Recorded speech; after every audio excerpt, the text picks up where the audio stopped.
The bullet wasn't meant for her, but she took it anyway. In the blood-soaked wilderness of 1873 Arizona, a 19-year-old ranch girl made an impossible choice that would turn her into a legend. Captured by the enemy, protected by their warrior, transformed by a love that should never have existed. This is the story of Eliza Crowley, the woman who traded her world for a stranger's life and survived long enough to become something neither side could claim. Stay with me until the end. Hit that like button and drop a comment with your city so I can see how far this story travels across the world. The wind came different that morning. Eliza Crowley stood in the doorway of the ranch house, her calloused hands wrapped around a tin cup of bitter coffee, and felt the wrongness settle into her bones like winter cold. She'd lived 19 years on this harsh strip of Arizona territory, and she'd learned to read the land the way other girls read books. Every shift in the air, every change in the light carried meaning if you knew how to listen. This wind wasn't right. It came from the north instead of the west, hot and restless, carrying dust that tasted like ash and something else. Something that made the horses stamp nervously in the corral and sent the chickens scattering toward their roost even though the sun hadn't begun its descent. You feel that? Eliza turned to find old Samuel standing behind her, his weathered face creased with concern. He'd worked the Crowley ranch for 15 years, since before Eliza's mother had died, bringing her youngest brother into the world. If Samuel was worried, there was reason. Been feeling it since dawn, Eliza said quietly, dumping the rest of her coffee into the dirt. Where's Papa and the boys? Rode out to check the north fence line. Said they'd be back before supper. Samuel's eyes scanned the horizon, squinting against the glare. That was 6 hours ago. 6 hours. The north fence was a 2-hour ride, maybe 3 if you took time to make repairs. Her father, Robert Crowley, ran a tight operation. He didn't waste daylight, and he didn't miss meals without sending word. Eliza felt her stomach tighten. Something's wrong. Now, Miss Eliza, don't go borrowing trouble. Samuel, look at the sky.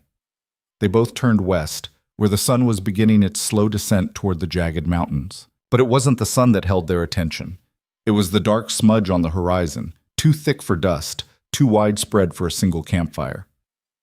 Smoke. Sweet mercy, Samuel breathed. Eliza's mind raced through possibilities, each worse than the last. The Hendersons had a ranch 15 miles northwest. The Blackwell family claimed land to the northeast. Her father and brothers could be anywhere between here and there, caught in the path of, what, wildfire? Raiders? Something worse? Get the rifle, she said, her voice steady despite the fear crawling up her spine. Load every gun in the house. Bar the windows. Miss Eliza, do it, Samuel, now. He didn't argue.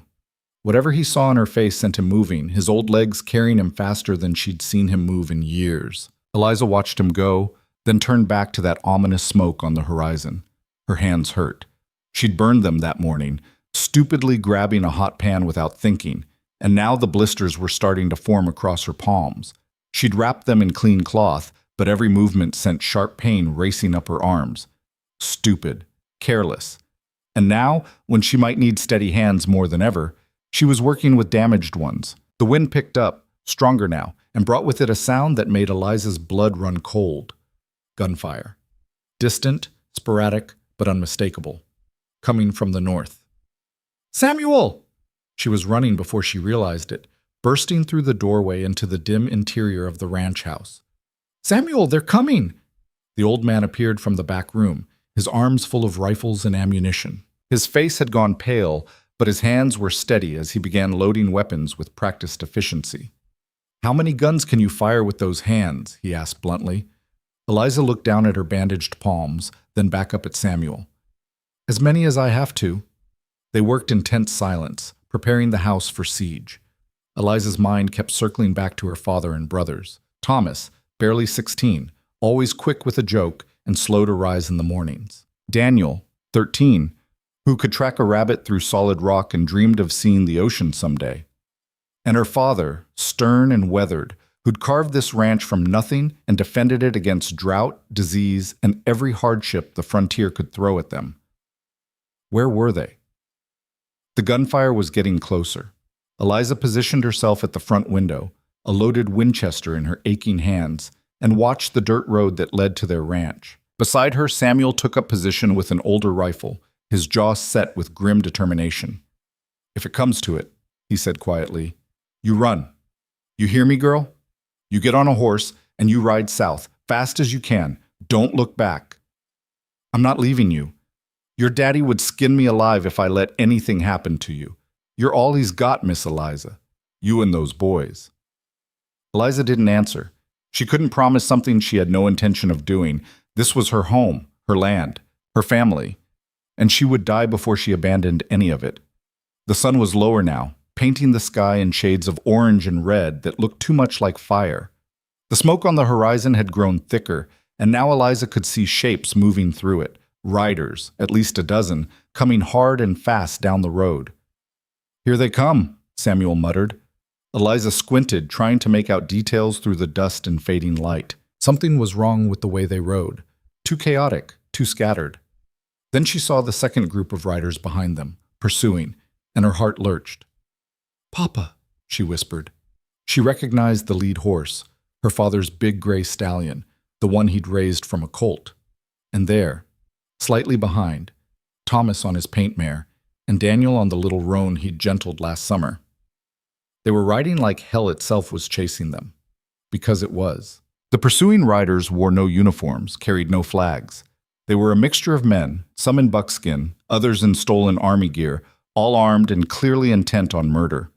Eliza had heard stories of raider gangs that haunted the frontier, men who'd gone wild after the war, who survived by taking what they wanted and killing anyone who stood in their way. "Open the gate!" she shouted, already moving toward the door. "Miss Eliza, wait!" But she was already outside, running toward the corral gate, her burned hand screaming in protest as she fumbled with the latch. The thunder of hoofbeats filled the air, so loud it drowned out everything else. She got the gate open and stepped back, waving frantically. "Come on! Come on!" Her father saw her, his face streaked with dirt and blood, his eyes wide with something that might have been relief or terror, or both. He leaned low over his horse's neck, urging the stallion faster. Thomas and Daniel were right behind him, their young faces pale with fear. They were going to make it. They were close enough now that Eliza could see the wild whites of the horse's eyes, hear her father shouting something she couldn't quite make out. The first bullet took Thomas. Eliza watched in horror as her brother jerked in the saddle, his body twisting unnaturally. He tried to hold on, his hands clutching at the reins, but the second shot caught him in the back and he fell, tumbling from the horse in a cloud of dust. "No!" The scream ripped from her throat. "Thomas!" Daniel tried to turn back, tried to reach his fallen brother, but their father grabbed his horse's bridle and yanked him forward, toward the ranch, toward safety that was still too far away. "Get inside!" Robert Crowley roared at Eliza. "Get inside now!" The raiders were close enough now that Eliza could see their faces, wild, bearded, eyes bright with bloodlust and something worse. Close enough that she could smell the smoke and gunpowder and the copper tang of fresh blood. Close enough to kill. She ran. Her father and Daniel reached the corral at full gallop, the horses nearly trampling Eliza as they thundered past. Robert Crowley didn't even dismount properly. He threw himself from the saddle and grabbed Eliza by the arm, hauling her toward the house with such force that her feet left the ground. "Papa, Thomas is dead," her father said, his voice breaking on the words. "And we will be too if you don't move." They reached the porch as the first raider fired. The bullet slammed into the doorframe inches from Eliza's head, sending splinters flying. Samuel appeared in the doorway, his rifle barking twice in rapid succession, and one of the pursuing riders fell. Then they were inside, and her father was slamming the door, dropping the heavy wooden bar into place. Daniel stood in the center of the room, shaking like a leaf, his face splattered with his brother's blood. "Windows!" Samuel shouted. "They'll try the windows." Robert Crowley grabbed a rifle and took up position, his movements mechanical, his face a mask that barely concealed his grief. Eliza wanted to go to him, wanted to say something, anything, but there was no time. The raiders were already spreading out, surrounding the house, and their voices carried clearly through the walls. "Burn 'em out!" "Check the barn first. Might be horses we can take." "I want the girl alive. You hear me? The girl stays alive." Eliza felt ice water flood her veins. They knew there was a girl here. They'd come specifically for the ranch, for her family, and they intended to take her alive for purposes she didn't want to imagine. "How many bullets do we have?" she asked, her voice surprisingly steady. Samuel did a quick count. "Maybe 60, 70 if we're careful." "Against how many men?" "Looked like 15, maybe 20, her father said grimly. "And they've got fire." As if to punctuate his words, orange light flared outside the window. Eliza risked a glance and saw raiders carrying torches toward the barn, toward the chicken coop, toward everything her family had built. "The horses," Daniel whispered. "Papa, the horses are already gone or will be soon," Robert said. "We can't help them, son. We can only help ourselves." The barn caught first. The dry wood went up like kindling, and within minutes the entire structure was engulfed. The heat was so intense that Eliza could feel it through the walls of the house, and she knew with sick certainty that the main house would be next. They had minutes at best. A raider appeared at the window, his face twisted with cruel glee. Samuel fired, catching him in the shoulder, but two more appeared to drag him away. They were testing the defenses, looking for weaknesses, and they were finding them. "The back door," Eliza said suddenly. "Papa, they'll come through the back door." Her father swore and ran toward the rear of the house, but he was too late. The door exploded inward, kicked open by two raiders who came in firing. Robert Crowley's rifle barked once, twice, and one man fell, but the other got off a shot that caught him high in the chest. "Papa!" Eliza watched her father stagger, watched him try to raise his rifle for another shot, watched him fall to his knees as blood spread across his shirt. Samuel was already moving, stepping over Robert's body to fire at the surviving raider, but more were coming through the shattered door. Too many. Way too many. Daniel screamed and ran to their father's side, and Eliza saw everything that was about to happen with terrible clarity.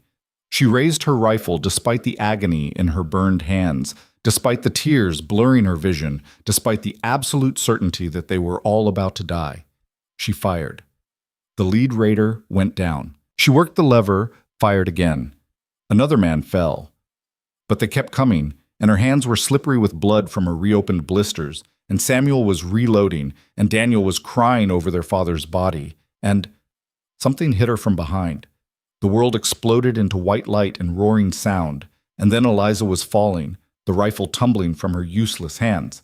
She hit the floor hard, tasted blood, felt rough hands grabbing her arms and yanking them behind her back. "Got her!" someone shouted triumphantly.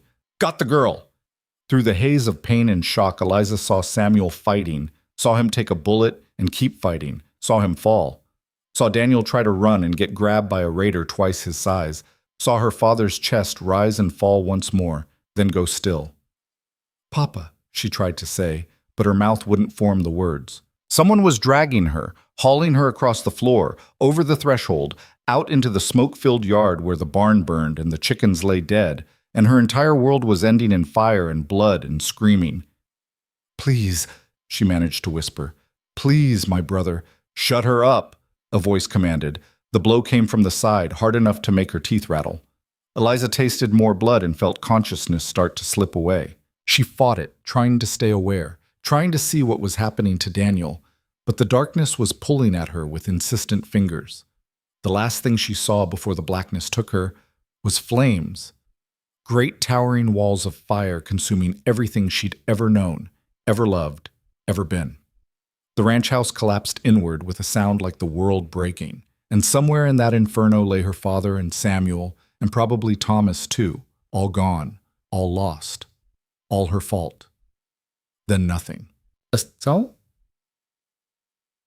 When Eliza woke, the first thing she felt was pain. It radiated from everywhere, her head, her hands, her shoulders where rough rope bound her wrists together. She tried to move and discovered she was draped across a horse's back like a sack of grain, her face pressed against the animal's sweaty flank, her legs dangling on the other side. For a moment, she couldn't remember why. Then it all came rushing back, the attack, the fire, her father falling, Samuel and Thomas dead, Daniel screaming. "Daniel," she croaked, trying to lift her head. "Finally awake," a man's voice said. "Been wondering if we hit you too hard. Where?" Eliza's voice cracked. She swallowed painfully and tried again. "Where's my brother, the boy? Where is he?" Rough laughter answered her. The runt? Put a bullet in him once we got what we needed from your place. Shame about that. He would have fetched a decent price down in Mexico. But he wouldn't stop screaming, so... The casual cruelty of it hit Eliza like a physical blow. Daniel, baby Daniel, who was afraid of thunderstorms and loved catching frogs in the creek and who'd just turned 13 last month. Gone. Dead. Murdered because he'd been frightened. Something broke inside her then. Some fundamental piece of herself that had been holding together through sheer force of will finally shattered, and in its place came something cold and dark and utterly merciless. She was going to kill these men. All of them. Somehow, some way, even if it took the rest of her life, she was going to make every single one of them pay for what they'd done. But first, she had to survive. Eliza forced herself to breathe slowly, to think clearly despite the rage and grief threatening to overwhelm her. She was bound and helpless, being carried deeper into territory she didn't know by men who'd just destroyed everything she loved. Panic wouldn't help. Tears wouldn't help. Only cold, calculating survival would give her any chance of living long enough to exact vengeance. So she went still and quiet, feigning unconsciousness again, and listened. There were at least 8 voices, maybe more. The raiders were in high spirits, laughing and joking about the attack, about the old man who'd fought like a wildcat, about the barn that had gone up prettier than a Christmas tree. They were riding hard, pushing their horses at a pace that suggested urgency. They were running from something, or toward something. After what felt like hours but was probably less than one, the group stopped. Eliza heard men dismounting, heard the clink of canteens and bridles being loosened. Someone grabbed her by the hair and yanked her head up. Still breathing, the man reported. Though she don't look like much. You sure she's worth the trouble? The boss said bring any survivors, another voice answered. Especially women. They'll want to know what the settlers know about the army movements. Army movements. So that's what this was about, not random violence, but strategy. The raiders were gathering intelligence, and they thought Eliza might have useful information about troop positions or patrol routes. She almost laughed. Her family had been isolated ranchers, barely seeing another soul for weeks at a time.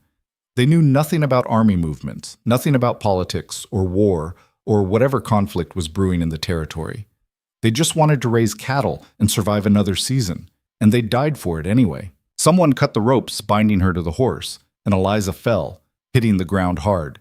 She bit back a cry of pain as her injured hands made contact with the rocky soil. Rough hands grabbed her and hauled her upright, shoving her back against a boulder. "Look at me!" Eliza raised her eyes and found herself staring at a man who looked like he'd been carved from old leather and spite. He was perhaps 40, with a graying beard and eyes like chips of flint. A scar ran from his left temple to his jaw, and his smile showed 3 missing teeth. "You got a name, girl?" She said nothing. His backhand caught her across the face, snapping her head to the side. "I asked you a question." "Eliza," she said through split lips. "Eliza Crowley." "Well, Eliza Crowley, you're going to answer some questions for me. And if you're smart, you'll answer them truthfully, because I got no patience for liars, and even less for brave little girls playing hero." He crouched down to her level, his stinking breath washing over her face. "How many soldiers patrol your area? What routes do they take? When's the last time you saw a military supply wagon?" Eliza stared at him blankly. "I don't know." Wrong answer. He stood and nodded to one of his men. "Teach her some manners." What followed was a lesson in pain that Eliza would carry for the rest of her life. They didn't break bones. She was worth more intact. But they found every other way to hurt her. The burned skin of her hands became a particular target, and by the time they finally stopped, she was screaming answers to questions she couldn't even understand anymore. But she had no information to give them, nothing useful, nothing true, just the desperate babbling words of a terrified girl trying to make the pain stop. Eventually, they seemed to believe her. "Useless," the scarred man spat. "Complete waste of time and ammunition. Should have left her to burn with the rest." "So what do we do with her?" another raider asked. The scarred man considered this, his eyes traveling over Eliza's huddled form with an expression that made her skin crawl. "We take her with us. The boss can decide what she's worth. Maybe trade her to the Comancheros, maybe sell her down in Mexico. Either way, not our problem anymore. They hauled her back onto a horse, though at least this time they let her sit upright, her bound hands clutching the saddle horn for balance. The raider who'd been assigned to guard her climbed up behind her, one arm wrapped around her waist to keep her from falling. "Try to run and I'll shoot you myself," he muttered in her ear. "Try to scream and I'll gag you so tight you'll suffocate. Understand?" Eliza nodded. She understood perfectly. She was property now, cargo to be delivered and disposed of as these men saw fit. Her life had value only insofar as someone might pay for it. They rode on as darkness fell, and Eliza watched the stars come out one by one in the vast Arizona sky. She'd seen these same stars every night of her life, had learned their patterns from her father, had used them to find her way home on dark nights when she'd stayed out too late hunting or checking traps. But she didn't know where home was anymore. Didn't know if there even was a home to return to, or just burned ruins and bodies waiting for burial that would never come. The hours blurred together. Eliza drifted in and out of awareness, sometimes conscious of the pain in her hands and the ache in her bones, sometimes lost in fragmented memories of her brother's faces and her father's rough laugh, and her mother's voice singing lullabies that Eliza barely remembered. Once she thought she heard Daniel calling her name, and she opened her mouth to answer before remembering that Daniel was dead, that they were all dead, that she was alone. Completely, utterly alone. Dawn was breaking when they finally stopped for real. Eliza was pulled from the horse and shoved toward a small fire where a pot of something that might charitably be called coffee was brewing. They gave her a tin cup of the bitter liquid and a piece of hardtack that she couldn't have chewed with her swollen jaw, even if she'd wanted to. She sat in silence, surrounded by men who'd murdered her family, and wondered if this was hell. If she'd died in the fire after all, and this was her eternal punishment, to relive her losses over and over, trapped in a nightmare from which there was no waking. "Move out in 10 minutes, the scarred man ordered. "We're behind schedule." One of the raiders crouched beside Eliza, studying her with something like curiosity. "You don't cry much, do you?" She looked at him, the stranger who'd helped kill everyone she loved, and found she had no tears left to give him. "Would it matter if I did?" He shrugged. "Probably not. But most women cry, beg, pray. You just sit there like you're waiting for something." "Maybe I am," Eliza said softly. "For what? Rescue?" He laughed. "Ain't nobody coming for you, girl. Whoever you were, whatever you had, it's gone now. Best make peace with that." "I've made peace with a lot of things," Eliza told him. "Just not the things you think." She'd made peace with dying, made peace with the fact that she'd probably never see justice done for her family, made peace with the likelihood that these men would use her, break her, and discard her like they had countless others. But she hadn't made peace with going quietly. The raiders mounted up again, and the journey continued. Eliza lost track of time and distance, lost track of everything except the endless rhythm of the horse's gait and the burning sun overhead. They traveled through country she didn't recognize, rocky canyons and sparse scrubland that stretched to the horizon in every direction. They were heading northwest, she thought, away from the settlements, away from anything resembling civilization, into territory that belonged to. The attack came without warning. One moment they were riding in loose formation through a narrow canyon, the raiders talking among themselves, their guard down after days without incident. The next, the air was full of arrows and the screaming of horses and men shouting in a language Eliza didn't understand. The raider holding her swore and tried to draw his pistol, but an arrow took him in the throat before he could fire. He fell backward off the horse, taking Eliza with him. They hit the ground hard, and his weight drove the breath from her lungs. She lay gasping, trapped beneath a dead man, as chaos erupted around her. The attackers seemed to come from everywhere and nowhere. Warriors on horseback, some with rifles, others with bows, all moving with a coordination and purpose that spoke of extensive training. They weren't bandits or raiders or random violence. They were soldiers, tribal warriors defending their territory from invaders. And the raiders didn't stand a chance. The fight was over in minutes. The scarred leader managed to get off a few shots before being run down by a warrior on a paint pony. Others tried to run and were picked off methodically, efficiently. One or two might have escaped into the rocks, but most died where they stood. Eliza finally managed to roll the dead raider off her body and struggled to her knees, her bound hands making every movement awkward. She looked up to find herself surrounded by warriors, 8 of them, maybe 10, all on horseback, all armed, all watching her with expressions she couldn't read. One of them dismounted and walked toward her. He was younger than most of the others, perhaps in his mid-20s, with strong features and eyes that seemed to miss nothing. He carried himself with the easy confidence of someone accustomed to command, and when he spoke, the others fell silent. He said something in his own language, a question by the tone of it. Eliza shook her head, not understanding. He tried again, this time in heavily accented English. You captive? They take you? Eliza nodded, not trusting her voice.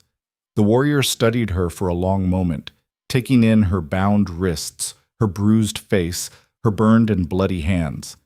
Then he drew a knife from his belt, and Eliza's breath caught in her throat. This was it. She'd survived the raid on her ranch, survived days of captivity, survived the attack on her captors, only to die here in this nameless canyon at the hands of a stranger who... He cut the ropes binding her wrists. Eliza gasped as blood rushed back into her hands, the pain intense enough to bring tears to her eyes. She cradled her damaged hands against her chest and looked up at the warrior in confusion. Go, he said, gesturing toward the canyon mouth. Go home. She almost laughed. Home. What home? There was nothing left to go back to. Nowhere that would welcome her, no one who would remember her name once she was gone. I can't, she whispered. The warrior frowned. Cannot go home? Why? Because it's gone. They burned it, killed everyone. Eliza heard her voice crack and hated herself for it. There's nothing left. Something shifted in the warrior's expression, not quite pity, but perhaps understanding. He'd seen this before, she realized, seen what men could do to each other, seen the aftermath of violence and the hollow shells it left behind. He spoke to the other warriors in their language, a rapid exchange that Eliza couldn't follow. There seemed to be some disagreement, some debate about what to do with her. Finally, the warrior made a sharp gesture that apparently settled the matter. He turned back to Eliza and offered his hand. Come. Where? Safe place. Heal. Then decide. It wasn't much of an offer, and it certainly wasn't a choice, but standing here alone in this canyon with night approaching and nowhere to go seemed infinitely worse than whatever this stranger was proposing. Eliza took his hand and let him help her to her feet. He guided her to his horse, a magnificent gray stallion that stood perfectly still as he mounted, then reached down to pull her up behind him. The other warriors had already begun the grim work of dealing with the dead raiders, taking weapons, horses, and supplies, leaving the bodies for the scavengers. It was efficient, practical, utterly without mercy or ceremony. As they rode out of the canyon, Eliza looked back once at the scene of slaughter, at the bodies of men who destroyed her life, and then died for it. She waited to feel something, satisfaction perhaps, or relief, or even horror at the violence. But she felt nothing at all. She was empty, hollowed out, a shell of the girl who'd stood in her ranch house doorway just days ago and worried about the wind. That girl was dead as her father and brothers, as dead as the raiders rotting in the canyon behind them. Whatever Eliza Crowley was now, she no longer knew. The warrior whose horse she shared didn't speak as they rode, but she felt the tension in his body, the constant vigilance of someone expecting danger from any direction. The other warriors spread out in a protective formation, scouts ranging ahead and behind, everyone alert and ready. These men had perfected the art of survival in hostile territory. They moved like smoke through the landscape, visible one moment and gone the next, reading the land in ways Eliza had thought only her father could manage. They were magnificent and terrifying in equal measure. Hours passed. The sun climbed toward its zenith and began its descent again. They stopped once to water the horses and allow Eliza to drink from a canteen one of the warriors offered her. The water was warm and tasted of leather, but it was the best thing she'd ever had. Thank you, she managed to say. The warrior who'd freed her nodded once. I am called Kyle, he said. You? Eliza. Eliza Crowley. El-Aza, he repeated carefully, as if testing the unfamiliar syllables. You are brave, Eliza. Most women cry, scream. You do not. I cried all my tears already, Eliza said honestly. There's nothing left. Kyle regarded her with those dark, searching eyes. Then you will find new tears, or you will find something stronger, The land decides. It was a strange thing to say, almost poetic, and Eliza didn't know how to respond. So she simply nodded and accepted another drink of water before they mounted up and continued riding. As the afternoon wore on and the landscape began to shift, the rocky canyons giving way to rolling hills dotted with juniper and pinyon pine, Eliza found herself studying her rescuer more closely. Cale rode with the unconscious grace of someone who'd spent his entire life on horseback. His clothing was a mixture of traditional and practical: buckskin leggings, a shirt that looked like it might have been taken from a settler or soldier, a wide belt decorated with silver conchos that caught the light. He carried a rifle across his saddle and a knife at his belt. But what struck Eliza most was the way the other warriors deferred to him. Not with fear, but with respect. This was a man they followed because they believed in him, not because they had to. What did that make her then? His prisoner? His responsibility? His problem? Eliza didn't know, and she was too exhausted to care. As the sun touched the western horizon, painting the sky in shades of orange and purple, the group finally stopped. They'd reached a sheltered area where a small spring provided water, and a grove of cottonwoods offered shade. The warriors dismounted and began setting up what looked like a temporary camp with the efficiency of long practice. Cale helped Eliza down from the horse, steadying her when her legs threatened to buckle. "Sit," he said, gesturing to a flat rock near the spring. "Rest." She did as ordered, too tired to do anything else. Within minutes, one of the other warriors brought her a blanket and a small portion of dried meat. Another built a fire with practiced ease, coaxing flames from dry grass and twigs. Eliza ate the meat slowly, her jaw still aching from the beating she'd taken. She watched the warriors move around the camp, talking in low voices, tending to their horses, checking weapons. They largely ignored her, which was both a relief and somehow unsettling. What did they plan to do with her? As if reading her thoughts, Kael settled onto the ground nearby, close enough to talk but far enough to be respectful. "You have questions," he said. It wasn't a question. "Many," Eliza admitted, "but I don't know if you'll answer them." "Ask. I will answer what I can." She considered this, trying to decide what mattered most. "Where are you taking me?"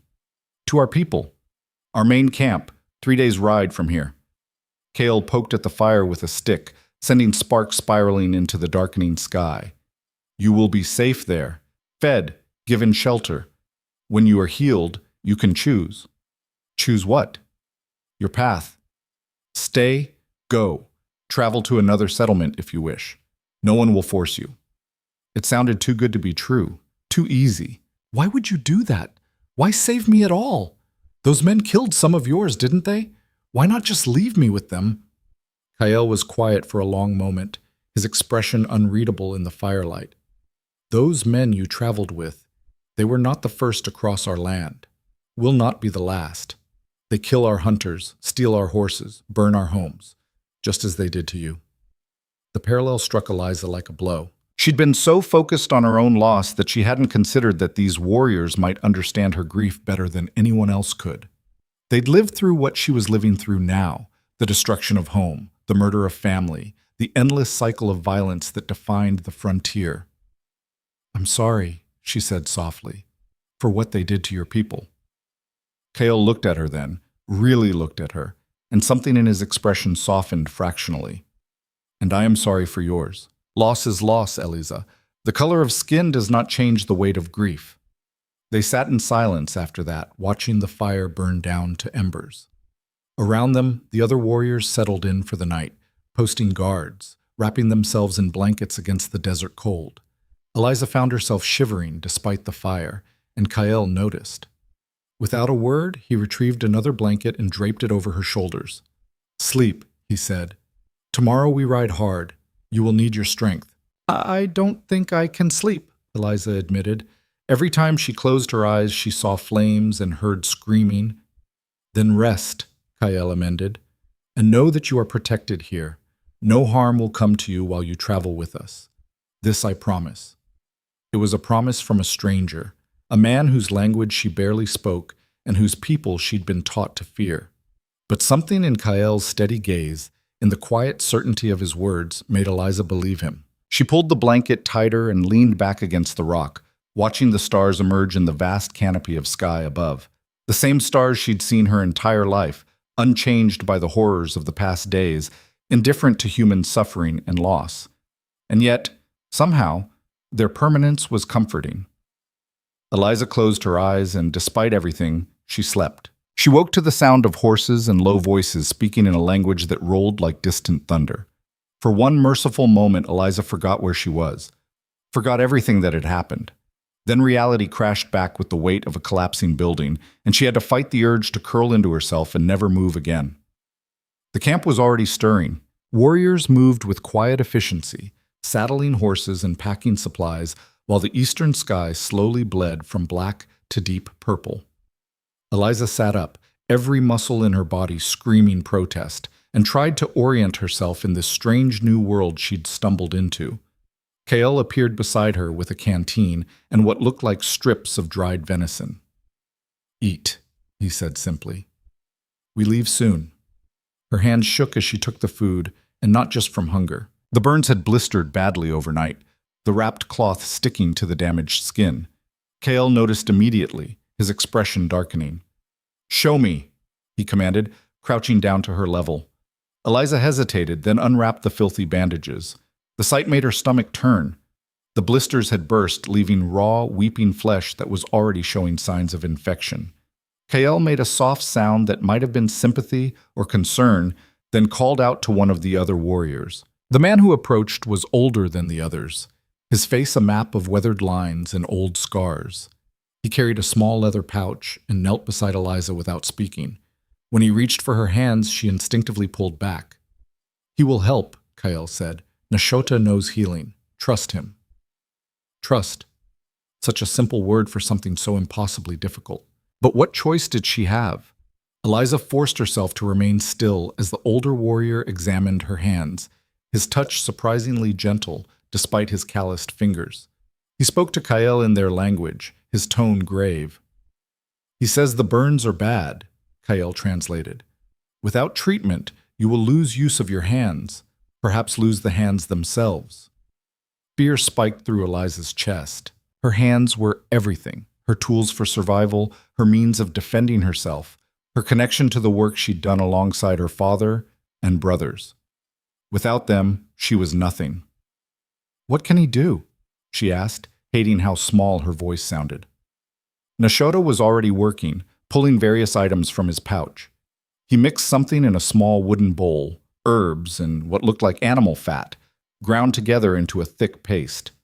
The smell was sharp and medicinal, not entirely unpleasant. Then, without warning, he began applying it to her burns.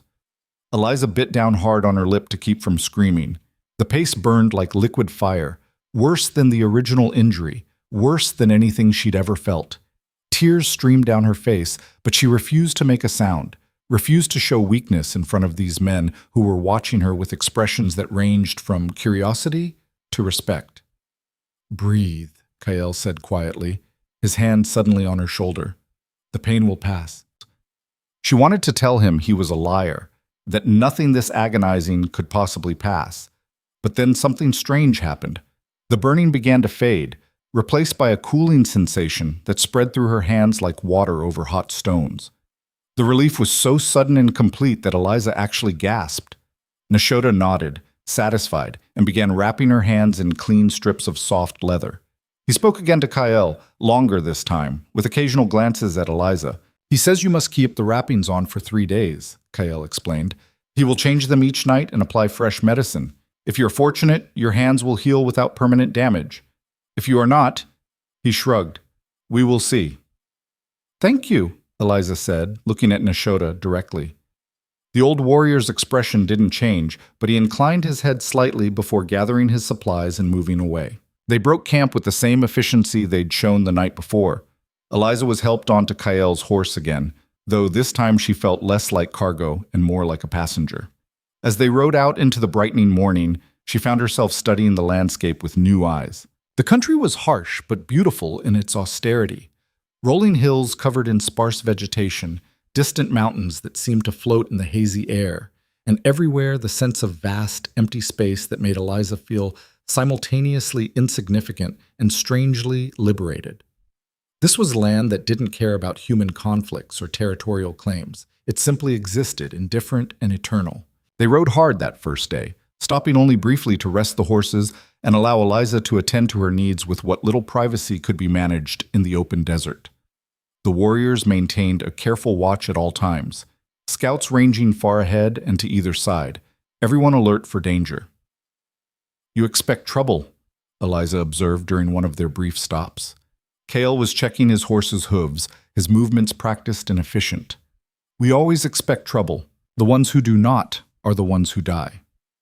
"The raiders who took me, were they hunting your people specifically?" "Perhaps.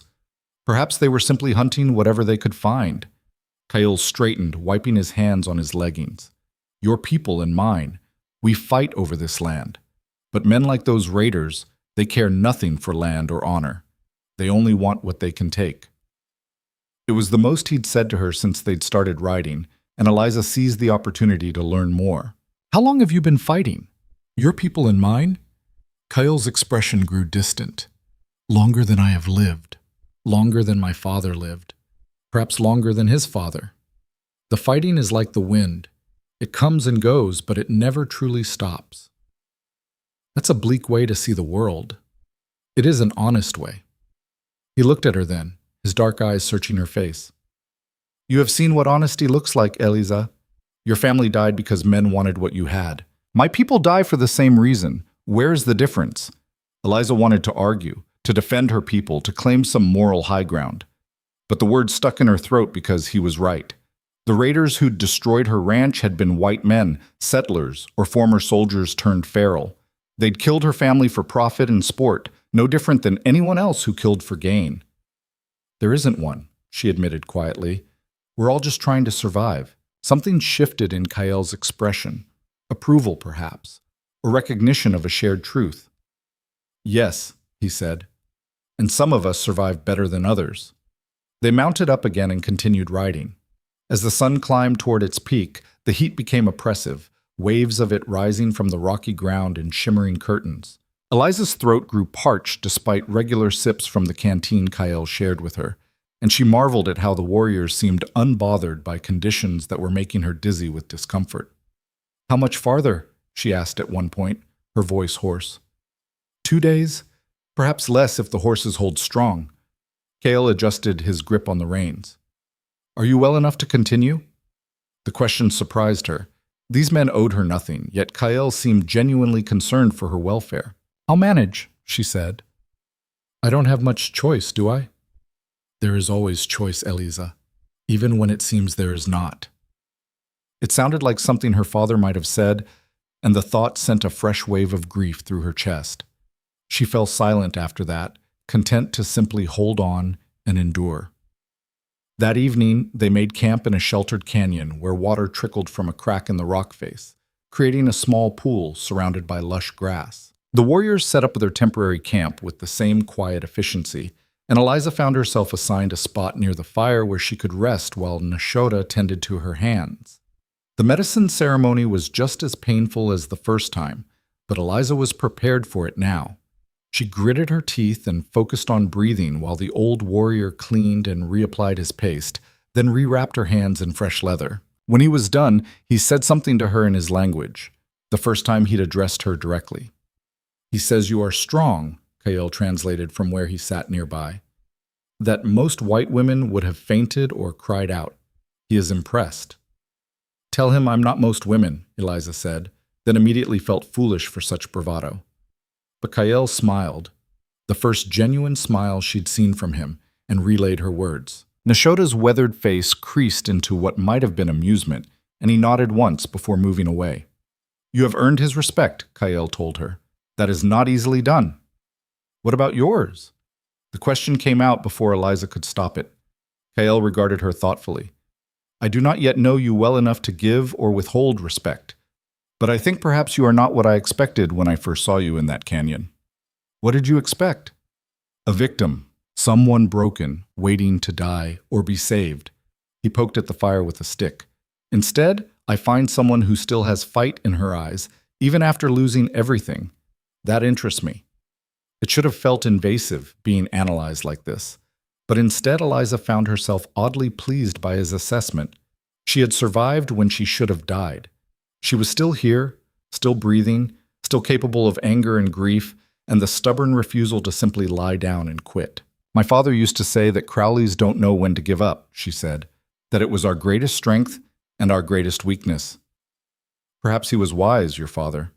He was. And they killed him anyway. The bitterness in her voice surprised even herself. Kyle was quiet for a moment. When he spoke again, his voice was gentle. My father died in a raid much like the one that took yours. I was younger than you, perhaps 14 summers. I wanted to die with him, to follow him into the next world rather than live with the pain of losing him. What stopped you? My mother. She told me that dying was easy, but living, truly living, carrying the memory of those we lost and honoring them with our continued survival, that was the harder path, the braver path. He looked up at the stars beginning to emerge in the darkening sky. I chose the harder path, and I have never regretted it. Eliza absorbed this, turning his words over in her mind. She'd spent the past days wishing she had died in the fire, that she'd fallen beside her father and brothers rather than living on alone. But maybe that was the coward's way out. Maybe true courage meant carrying this grief and finding a reason to keep walking anyway. Your mother sounds like a remarkable woman, she said. She was, until the fever took her 3 winters ago.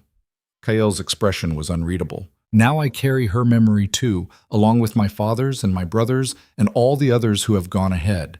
Sometimes I think the weight of the dead will crush me, but then the sun rises and there is work to be done, and I go on. They sat in companionable silence after that, watching the fire burn down while around them the warriors settled in for the night. Eliza found herself thinking about what Kael had said, about the weight of memory and the choice to keep living despite it. Perhaps she could make that choice too. Perhaps she could find a way to honor her family by surviving when survival seemed impossible. The second day of riding brought them into different country, higher elevations where pine trees grew thick and the air carried a cooler edge. The warriors seemed more relaxed here, less vigilant, and Eliza realized they must be approaching territory they controlled more securely. Around midday, they encountered another group of riders, 4 warriors on painted ponies who called out greetings in their shared language. There was a brief exchange, rapid-fire words that Eliza couldn't follow, though she caught her name mentioned several times along with gestures in her direction. The newcomers stared at her with open curiosity, and one of them, a young man perhaps her own age, spoke directly to Kael with what sounded like a question. Kael's response was short and carried a note of finality that ended the discussion. The young warrior looked disappointed but didn't press the issue. After a few more minutes of conversation, the 2 groups parted ways. What did they want? Eliza asked once they were alone again. To know why I travel with a white woman. To know if you are captive or guest, or... He trailed off, seeming reluctant to finish. Or what? Or something else. Kael kept his eyes forward, not looking at her. There are some among my people who would see you as spoils of war. Others who would want you dead simply for being white. I told them you are under my protection and that anyone who harms you answers to me. The weight of that statement settled over Eliza like a heavy blanket. Why would you do that? You don't know me. You don't owe me anything. No, Kael agreed, but I know what it is to be alone and afraid in a hostile world. I know what it means to lose everything and be at the mercy of strangers. Perhaps I see something of myself in you, or perhaps I simply choose to be better than the men who killed your family. It was the closest thing to a declaration of intent that Eliza had heard from him, and it stirred something complicated in her chest. Gratitude, certainly, but also confusion and a growing respect for this man who could have left her to die, but chose instead to become her protector. Thank you, she said softly. Kael nodded but said nothing more. That evening they camped in a grove of aspens whose leaves whispered secrets in the wind. While Nashoda prepared his medicine, one of the younger warriors, a man called Takoda, who'd been friendly from the start, approached Eliza with a bowl of stew. Food, he said in heavily accented English, offering her the bowl with a shy smile. Thank you, Takoda. Eliza accepted the bowl carefully, mindful of her bandaged hands. The stew was thin but flavorful, chunks of meat and wild onions in a savory broth that warmed her from the inside out. Dakota lingered, clearly wanting to talk but struggling with the language barrier. Finally, he managed, "You like the food?" "It's wonderful," Eliza assured him. "Best thing I've eaten in days." His smile widened, and he said something in his own language that made the other warriors laugh. Even Kyle smiled, though he shook his head at whatever had been said. "What?" Eliza asked, looking between them. "What did he say?" "He said you are too kind, that our food is poor compared to what white women are used to eating." Kale's eyes held amusement. "I told him that you are not like most white women, and that you have known hardship enough to appreciate simple fare." "He's right about that," Eliza said. "Frontier living doesn't leave much room for fancy food. We ate what we could grow or catch, same as anyone else." Dakota seemed pleased by this response, even if he didn't understand all the words. He settled nearby and began teaching Eliza words in his language, simple things like water and horse and fire. She repeated them carefully, her pronunciation clumsy but earnest, and the young warrior corrected her with patience and good humor. The impromptu lesson drew the attention of the other warriors, and soon several of them were contributing words and phrases, laughing when Eliza mangled the pronunciation, applauding when she got something right. It was the first time since the raid that she'd felt something other than grief or fear, a moment of simple, human connection that transcended language and culture. Kyle watched from his position by the fire, his expression thoughtful. When Nashota called Eliza away for her evening treatment, the language lesson ended with promises to continue tomorrow. The medicine burned just as badly as before, but Eliza was learning to breathe through it, to find that place of stillness inside herself where pain existed but didn't control her. Nashota worked quickly, his gnarled fingers efficient and sure, and when he was done he surprised her by speaking directly in English. "Good," he said, his accent thick but understandable. "You heal good." "You speak English?" Eliza couldn't keep the surprise from her voice. Nashota's weathered face creased into what might have been a smile. "Some. Learn from traders, many years past. Do not use often." He finished wrapping her hands and sat back. "You are strong, white girl. Strong in body, strong in spirit. This is good. You will need strength in days to come." It sounded ominous, and Eliza felt a chill despite the warmth of the fire. Why? What's going to happen? But Nashota simply shook his head and moved away, leaving her question unanswered. That night Eliza dreamed of fire again. But this time when she woke gasping and covered in cold sweat, she found Kyle sitting nearby, keeping watch.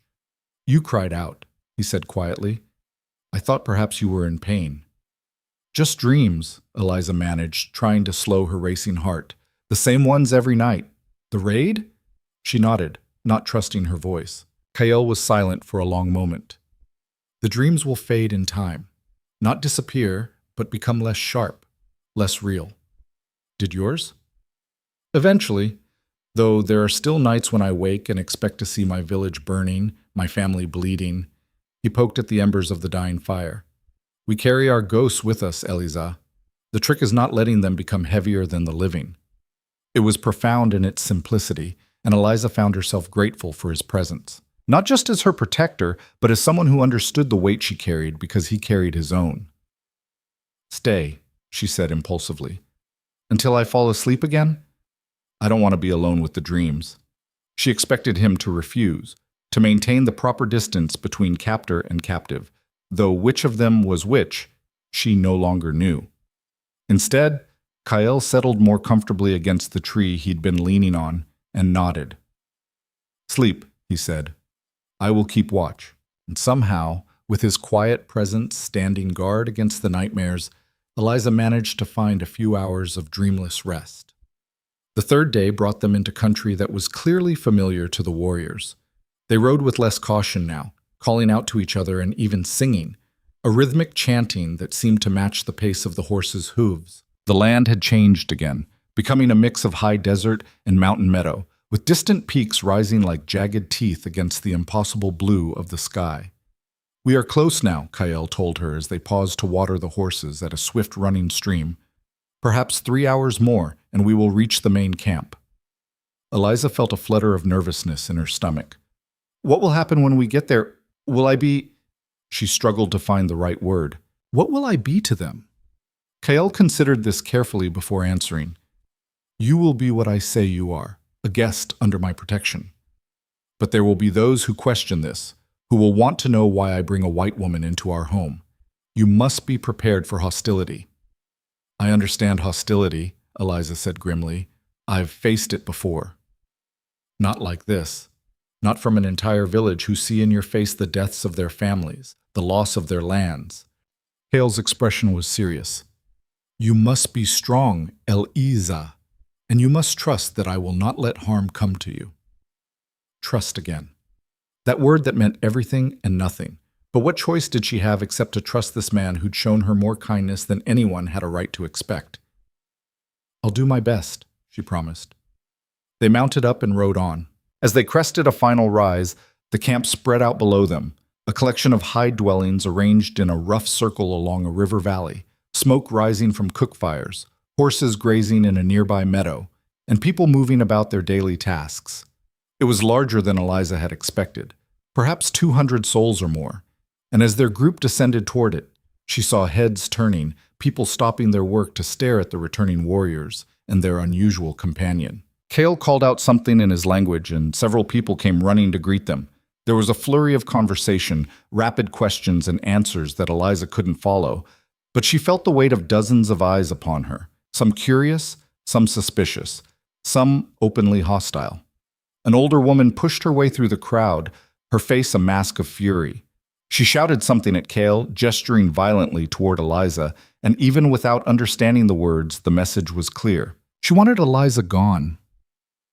Kael's response was calm but firm, and when the woman tried to argue, he cut her off with a sharp gesture and a single word that carried unmistakable authority. The woman fell silent, though her expression remained venomous. She is the mother of a warrior killed by white soldiers, Kael explained quietly to Eliza. She sees you and sees only the enemy. I understand, Eliza said, and she did. If she'd encountered someone from the tribe that had killed her family, would she have been any more forgiving, any less consumed by the need for revenge? Kael helped her down from the horse, and the crowd parted reluctantly to let them through. He led her toward a dwelling on the far side of the camp, his hand on her elbow both protective and proprietary. People whispered as they passed. Children stared with wide eyes, and Eliza felt like an exotic animal being paraded for display. The dwelling Kael brought her to was larger than most of the others, and a woman emerged as they approached, tall and regal, with streaks of gray in her dark hair and eyes that missed nothing. She looked from Kael to Eliza and back again, then spoke in a voice that carried quiet authority. Kael's response was long and detailed, clearly explaining the situation. The woman listened without interruption, her face unreadable, and when Kael finished speaking, she turned her full attention to Eliza. You are the white girl my nephew found, she said in perfect, unaccented English. Eliza blinked in surprise. You speak English? Yes. I lived among your people for 5 years as a girl before I returned to my own. I am called Ayasha. I am Kael's aunt and advisor to our council. She studied Eliza with penetrating intensity. My nephew tells me you are a captive who became a refugee, that you have lost your family to the same violence that plagues us all. Is this true? Yes, Eliza said, meeting the woman's gaze directly.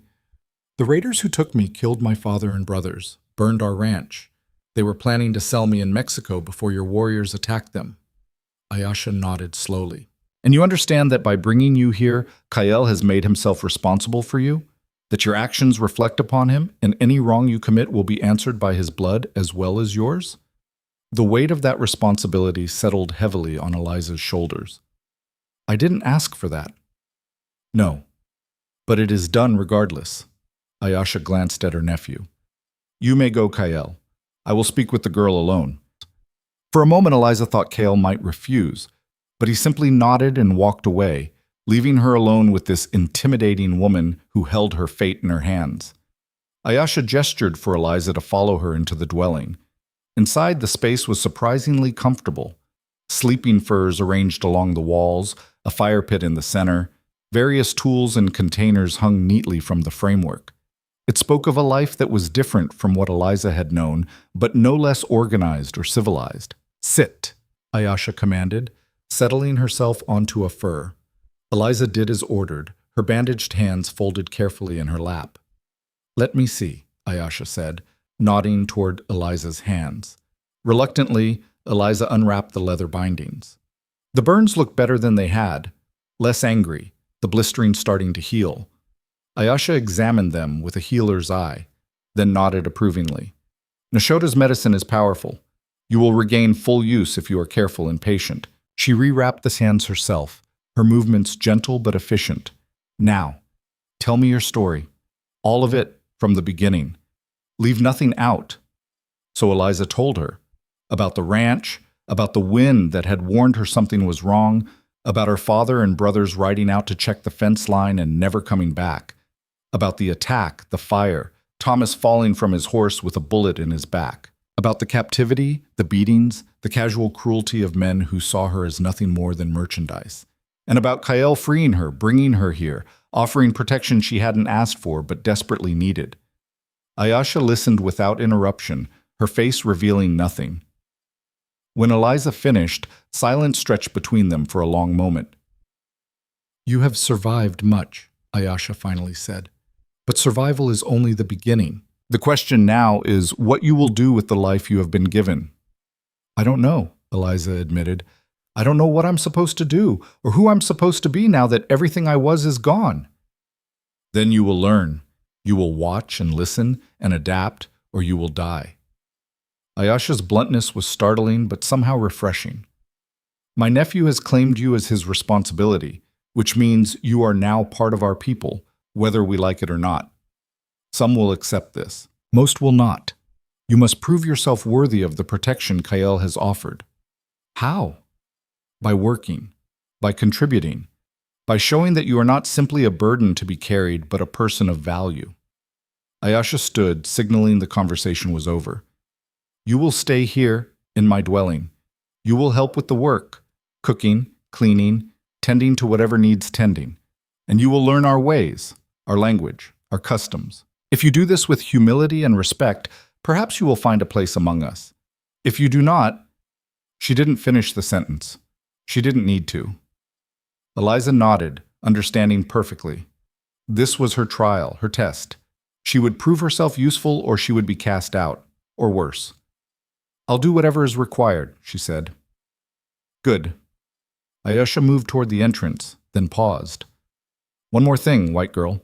My nephew is a good man, an honorable man. He has already lost much in this endless war between our peoples. Do not make him lose more by proving unworthy of his trust." It was both a warning and a plea, and Eliza heard the fierce protectiveness underneath the stern words. Ayasha loved her nephew and would do anything to protect him, even from his own compassion. "I won't," Eliza promised. "I swear it." Ayasha studied her for a long moment, then nodded once and left. Alone in the dwelling, Eliza looked down at her bandaged hands and wondered what she'd gotten herself into. She was in enemy territory, surrounded by people who had every reason to hate her, dependent on the protection of a man she barely knew and the grudging acceptance of his formidable aunt. But she was alive, and for now, that would have to be enough. The days that followed blurred together in a haze of work and watchful eyes. Eliza rose before dawn each morning to help Ayasha prepare the morning meal, her healing hands clumsy but determined as she ground corn and tended the fire. The older woman rarely spoke, but her silence was instructive. Eliza learned by watching, by mimicking the precise movements of someone who'd performed these tasks for decades. The other women in the camp kept their distance at first, their conversations dying whenever Eliza approached, their eyes following her with suspicion that bordered on hostility. She couldn't blame them. To them, she represented everything that threatened their way of life. The settlers who pushed westward, the soldiers who burned villages, the endless encroachment of a world that wanted them gone. But Eliza had learned something during her captivity with the raiders, something that served her well now. She knew how to make herself small and useful, how to work without complaint, how to endure contempt with quiet dignity. So she hauled water from the river until her shoulders ached, scraped hides until her fingers bled through Nashota's careful wrappings, and said nothing when the children threw stones at her back when they thought no one was watching. Kael saw it all. She'd catch him observing from a distance, his expression unreadable, but he never intervened. Eliza understood why. If she needed his protection for every slight, every cruel word, she would never earn the respect of his people. She had to prove herself capable of surviving their scorn. On the 5th day, one of the younger women approached her at the river. Her name was Mika, and she was perhaps a year or two older than Eliza, with a round face and quick hands that never seemed to stop moving. "You do it wrong," Mika said in halting English, gesturing at the hide Eliza was attempting to scrape clean. Eliza looked up, surprised to be addressed directly. "I'm trying to learn." "Trying is not doing." Mika crouched beside her and took the scraping tool. "Watch. Like this, you push with the grain, not against. See?"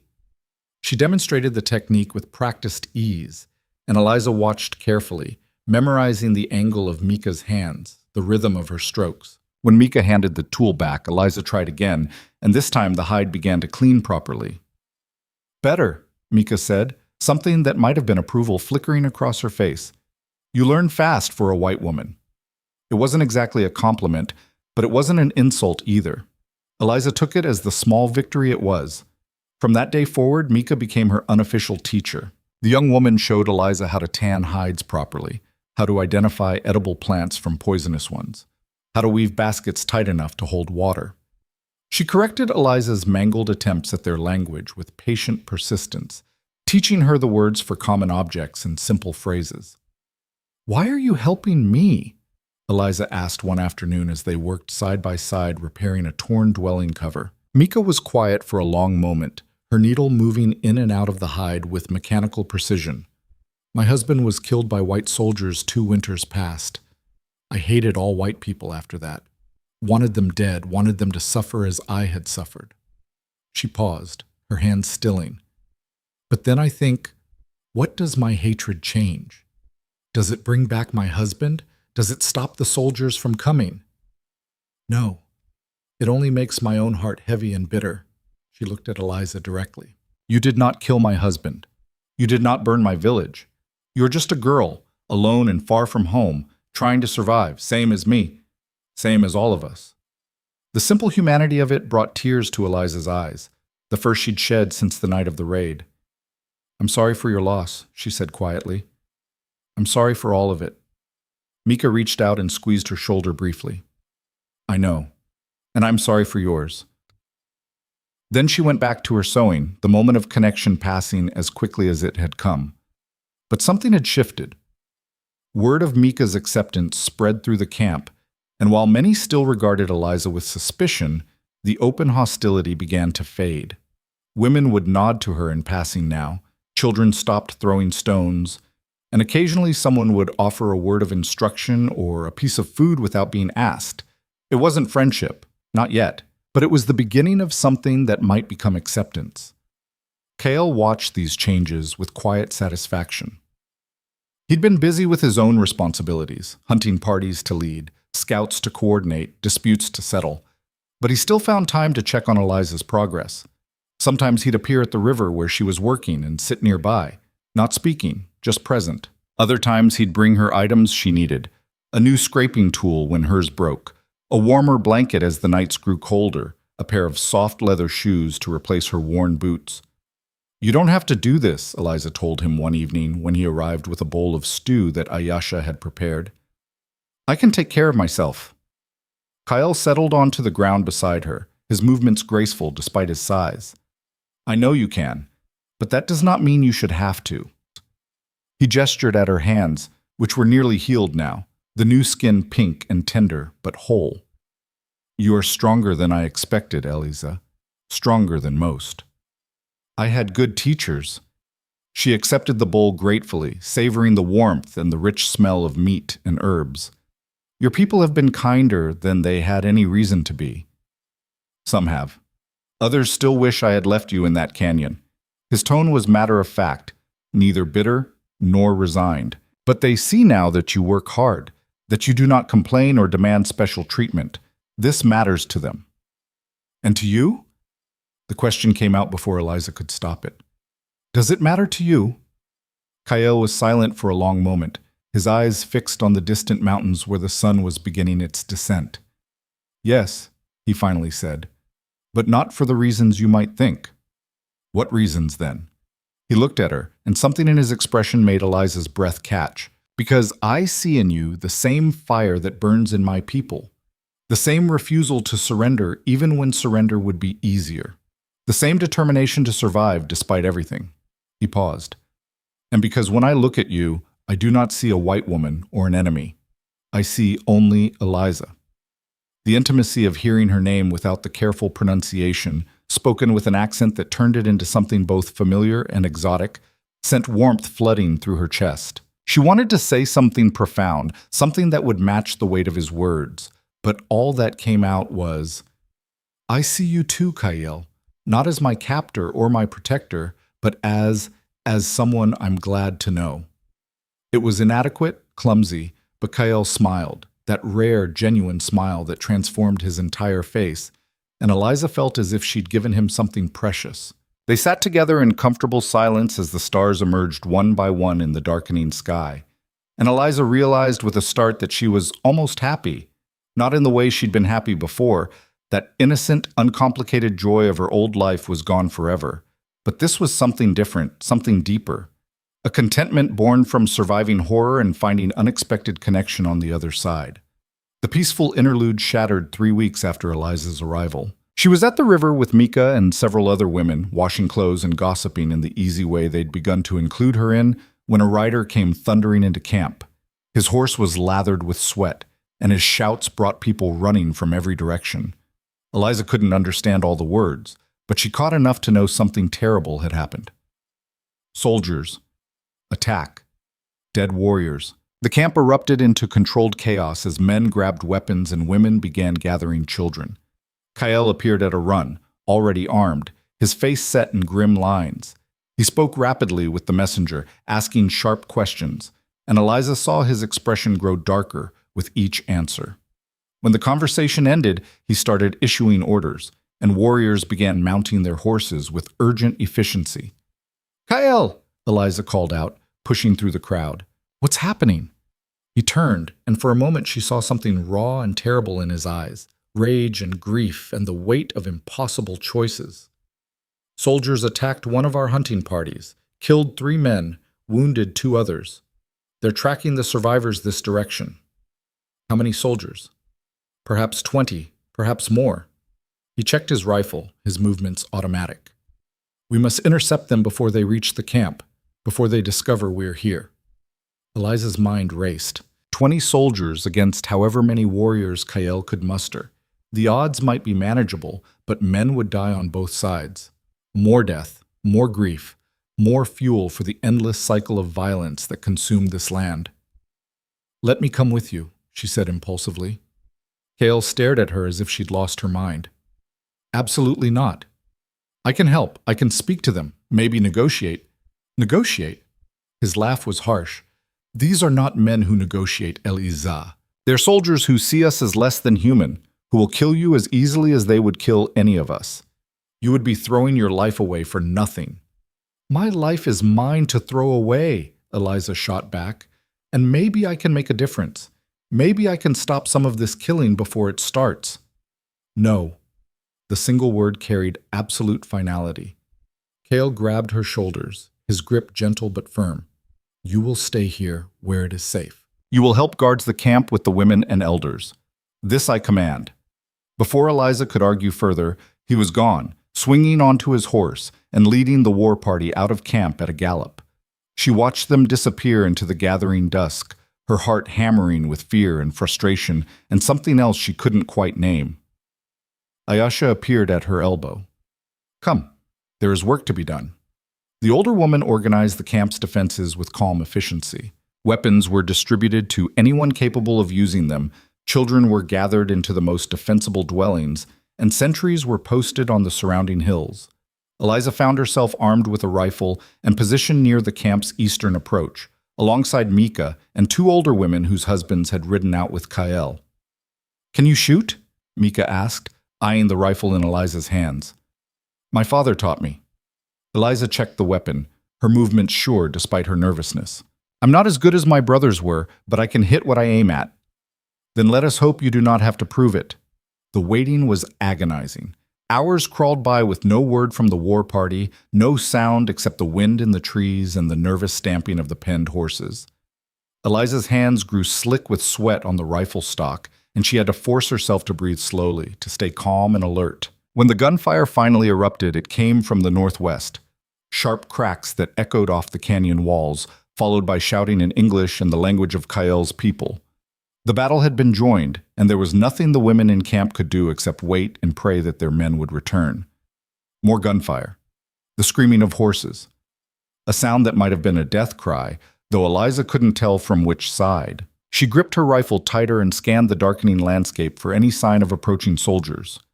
"There," one of the older women hissed, pointing. Eliza followed her gesture and saw movement in the scrub, figures on foot moving low and fast toward the camp. Her finger tightened on the trigger, but something made her hesitate. These weren't soldiers. The way they moved, the lack of uniforms, the wounded man being supported between two others, these were Kael's warriors, retreating. "Hold your fire," she called out. "They're ours." The warriors stumbled into camp, and Eliza's relief turned to horror as she saw the extent of their injuries. One man had an arrow through his shoulder, another was bleeding heavily from a head wound, and the man they supported between them wasn't moving at all. Women rushed forward to help, and Nashoda appeared with his medicine bag, already assessing who needed treatment most urgently. But Kael wasn't among them. "Where is he?" Eliza grabbed the arm of Dakota, who was breathing hard but appeared uninjured. "Where's Kael?" Dakota's face was grim. "Still fighting. The soldiers, they pursue us hard. Kael stayed with others to hold them back, to give us time to reach camp." A cold fist closed around Eliza's heart. "How many soldiers?" "More than we thought. 30, maybe more. And they have repeating rifles, fast guns." He shook his head. "Kael said to fortify the camp, prepare for siege." He said. Another volley of gunfire cut him off, much closer now. And this time Eliza could hear English voices shouting orders, could see the orange flash of muzzle fire in the twilight. The soldiers had found them. What happened next would haunt Eliza for the rest of her life. The soldiers came in a coordinated assault, their superior numbers and weaponry overwhelming the camp's hasty defenses. They fired into dwellings, drove women and children from cover with torches, shot any warrior who tried to stand against them. Eliza found herself swept up in the chaos, her rifle barking as she fired at soldiers she could barely see in the smoke and darkness. Beside her, Mika fought with fierce determination, her face streaked with powder burns and tears. All around them, the camp was descending into hell. And then she saw him. Kael emerged from the smoke on foot. His horse apparently shot out from under him, blood streaming down his face from a gash across his temple. He was fighting a desperate rearguard action, covering the retreat of wounded warriors, his rifle firing methodically even as soldiers closed in from three sides. He was going to die. The certainty of it hit Eliza like a physical blow. She could see the soldier taking aim from behind a supply wagon, could see the rifle barrel tracking Kael's movement, could see her finger tightening on the trigger for the shot that would end his life. She didn't think, didn't calculate odds or consider consequences. She simply moved. Eliza threw herself forward, sprinting across the open ground between the camp and the fight, her legs pumping, her lungs burning. Someone shouted her name, maybe Mika, maybe Ayasha, but she didn't stop, didn't slow, didn't do anything except run toward the man who'd saved her life and shown her kindness when he had every reason not to. The soldier fired. The bullet hit her high in the left shoulder, spinning her around with the force of impact. Eliza fell hard, the rifle flying from her hands, white-hot agony radiating from the wound. But she'd done it. She'd thrown off the soldier's aim just enough that the shot meant for Kael's heart had found her instead.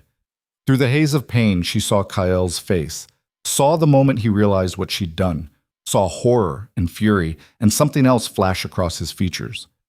Then he was moving, covering the distance between them in seconds, scooping her up in his arms while still firing his rifle one-handed at the pursuing soldiers. "You fool!" he snarled, his voice rough with emotion. "You beautiful, stupid, impossible fool." "Couldn't let him kill you," Eliza managed through gritted teeth. The pain was incredible, worse than anything she'd felt before, but somehow distant too, as if it was happening to someone else. "Owed you? You owed me nothing worth dying for." He carried her toward the cover of a partially collapsed dwelling, bullets kicking up dirt around his feet. Why would you do this? Because I love you, Eliza thought with sudden, crystalline clarity. Because somewhere between that canyon and this moment, I fell in love with you and I couldn't bear to watch you die. But what she said was, because you would have done the same for me. Kael's expression twisted into something between anguish and admiration.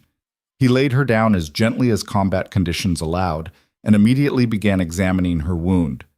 His hands were remarkably steady despite the chaos around them, and when he looked up, his eyes burned with fierce determination. You are not going to die, he said, and it sounded like both a promise and a command. Do you hear me, Eliza? You are not allowed to die. Wasn't planning on it, she said, trying to smile. The world was starting to blur at the edges, darkness creeping in from the periphery of her vision. Dying seems like too much work. Stay with me. Kael's hand cupped her face, and the warmth of his palm anchored her to consciousness. Eliza, stay with me. She wanted so badly to keep her eyes open, to keep breathing, to keep existing in this moment where his face was the only thing she could see clearly. But the darkness was pulling at her with insistent fingers, and she was so tired, so ready to let go. The last thing she heard before the blackness took her was Kael's voice, rough with emotion she couldn't name, speaking words in his own language that sounded like prayer or curse or both. When Eliza next opened her eyes, she was surprised to find herself still alive. The world swam into focus slowly, a hide ceiling above her, the smell of medicinal herbs, the distant sound of voices speaking in low tones. Her shoulder throbbed with each heartbeat, but the pain was manageable, dulled by whatever Nashota had given her. She tried to sit up and immediately discovered that was a terrible idea. The movement sent lightning bolts of agony through her shoulder, and she gasped, "Do not move." Ayasha appeared in her field of vision, pressing Eliza gently back down onto the sleeping furs. "You were shot. The bullet went clean through, which is fortunate, but you lost much blood. You must rest." "The camp," Eliza croaked. "The soldiers. Gone. Driven off at great cost." Ayasha's face was drawn with exhaustion and grief. "We lost 7 warriors, including one of our best hunters. Many more are wounded. The soldiers retreated when they realized we would not surrender easily, but they will return with reinforcements. We must move the camp soon." 7 dead. Because of her? Because Kael had chosen to protect her, to bring her here? The guilt was crushing. "I'm sorry," Eliza whispered. "This is my fault. If I hadn't been here, if you had not been here, my nephew would be dead." Ayasha's voice was sharp. "I saw what you did, white girl. Saw you throw yourself in front of that bullet meant for Kael. That was either the bravest or most foolish thing I have ever witnessed, and I have not decided which. Both, probably." Eliza tried to smile, but it came out more like a grimace. "Where is he, Kael?" "Dealing with the aftermath, organizing our retreat, tending to the wounded, preparing our dead for burial." Ayasha's expression softened fractionally. "He has not slept since the battle. Every hour he comes to check on you, to make sure you still breathe. I have never seen him so unsettled." Warmth spread through Eliza's chest, despite the pain. "I need to see him." "You need to rest. Please." Eliza struggled to sit up despite Ayasha's protests. "Please, I need to see him." Perhaps something in her voice conveyed the urgency she felt, because Ayasha finally nodded and went to the dwelling entrance. She called out something in her language, and a few minutes later Kael ducked inside. He looked terrible. His face was bruised and cut, his clothes were stained with blood and dirt, and exhaustion lined every inch of his frame. But when his eyes found Eliza, alive and conscious, something in his expression eased. "You should be resting," he said, moving to kneel beside her sleeping furs. "So should you." Eliza reached out with her good hand and Kael took it, his grip careful but secure. "Ayasha told me what happened. The warriors we lost are not your responsibility." His voice was firm. "They died defending their home, their people. They would have fought regardless of whether you were here. But I made it worse. The soldiers came because of me, because they're looking for settlers, and I'm a woman who sacrificed herself to save someone she barely knows." Kael's thumb stroked across her knuckles. "Do you understand what that means to my people? To me? You could have stayed safe in the camp. You could have let me fall. Instead, you ran into gunfire to take a bullet meant for me. It seemed like the thing to do at the time, Eliza said weakly. It was insane, reckless, completely without thought for your own safety. Kale's eyes searched her face. Why, Eliza? Why would you do such a thing? Because I love you hovered on her lips, but the words felt too large, too significant for this moment. So instead she said, because you gave me a reason to live when I had none, because you showed me kindness when you could have shown me cruelty, because the world needs more men like you and fewer men like those raiders. She paused. Because you matter, Kyle, to your people, to your aunt, to me. Something shifted in his expression. Barriers coming down, walls crumbling. You matter to me as well, he said quietly. More than is wise, perhaps. More than I should allow, given the world we live in. The world we live in is terrible, Eliza agreed, but that doesn't mean we can't find something good in it, something worth protecting.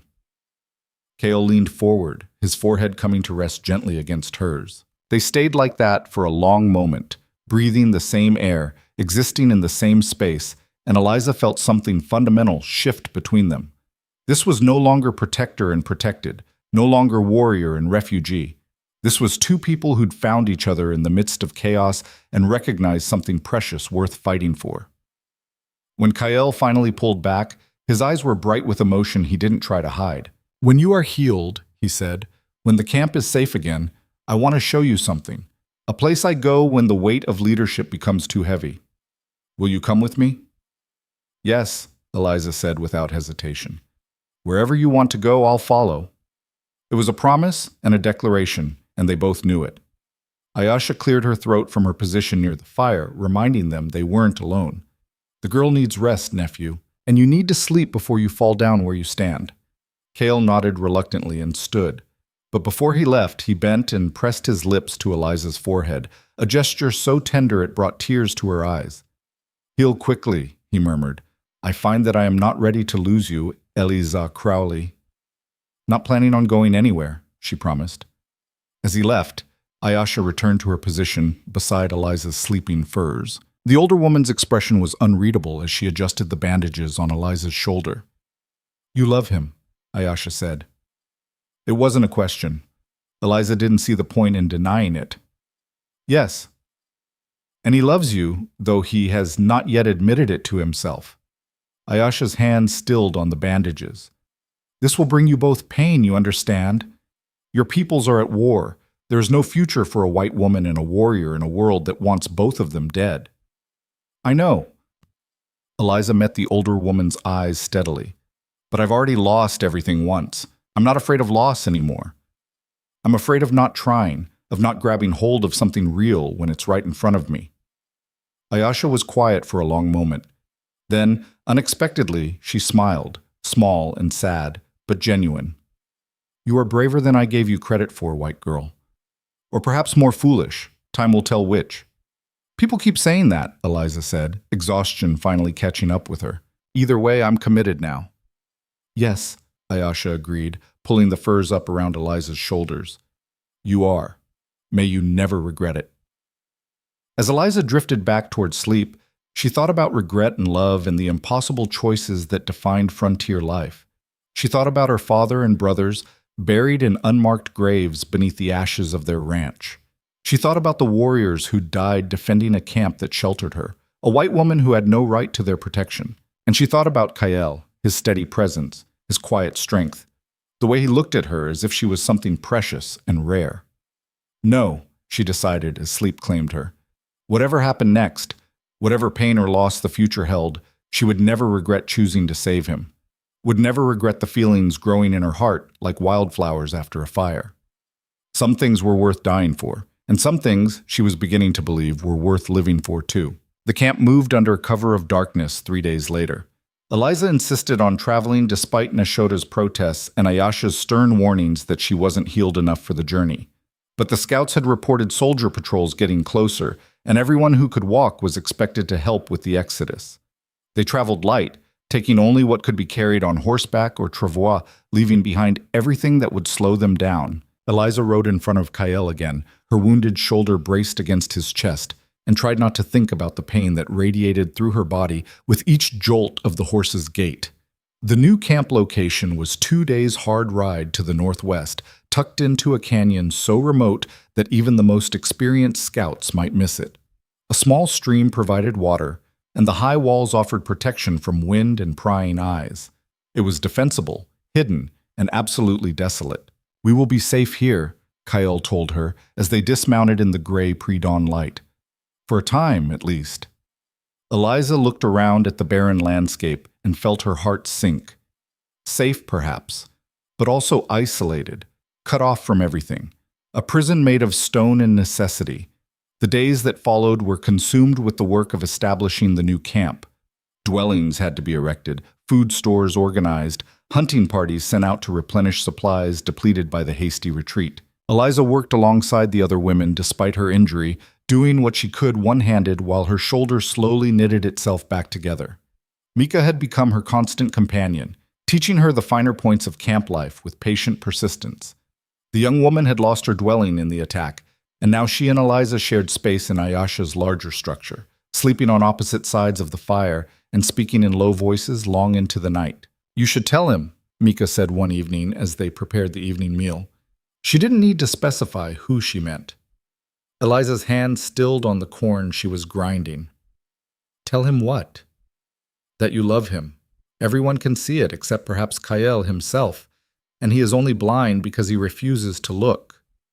Mika stirred the pot over the fire, her expression knowing. Life is too short and too uncertain to keep such feelings hidden. "It's complicated," Eliza said quietly. "Your people already distrust me. If we were to—" She couldn't finish the thought. "If you were to join yourselves as man and wife," Mika supplied bluntly. "Yes, some would object. Some would never accept it. But others have seen what you did. How you risked your life for our war leader. That counts for much." Eliza wanted to believe her, but the memory of hostile stares and whispered conversations made her doubt. "His aunt said there's no future for us, that the world won't allow it." "The world allows nothing," Mika said with sudden fierceness. "We take what we can. We love who we love. And we fight for every moment of happiness we can steal from the darkness. My husband and I had only 3 years together before he was killed, but I would not trade those years for a lifetime of safety without him." The raw honesty of it left Eliza momentarily speechless. Mika smiled sadly and returned her attention to the cooking pot, leaving Eliza to wrestle with her own thoughts. That night, unable to sleep, Eliza slipped out of the dwelling and walked to the edge of camp. The stars overhead were brilliant in the clear desert air, and she stood breathing in the cool night and trying to make sense of the tangled emotions in her chest. "You should not be out here alone." She turned to find Kyle approaching from the direction of the sentry post, his rifle slung over his shoulder. In the starlight, he looked almost otherworldly, a figure carved from shadow and silver. "Couldn't sleep," Eliza said. "How's your shoulder?" "Healing well, thanks to your medicine man." She rotated it experimentally, wincing only slightly. "I'll have full use back soon." Kale came to stand beside her, his presence solid and comforting. They stood in silence for a moment, watching the stars wheel slowly overhead. "I have been thinking," Kyle said finally, "about what you said, about finding something good in a terrible world." "And?" "And I think perhaps you are right." He turned to face her fully.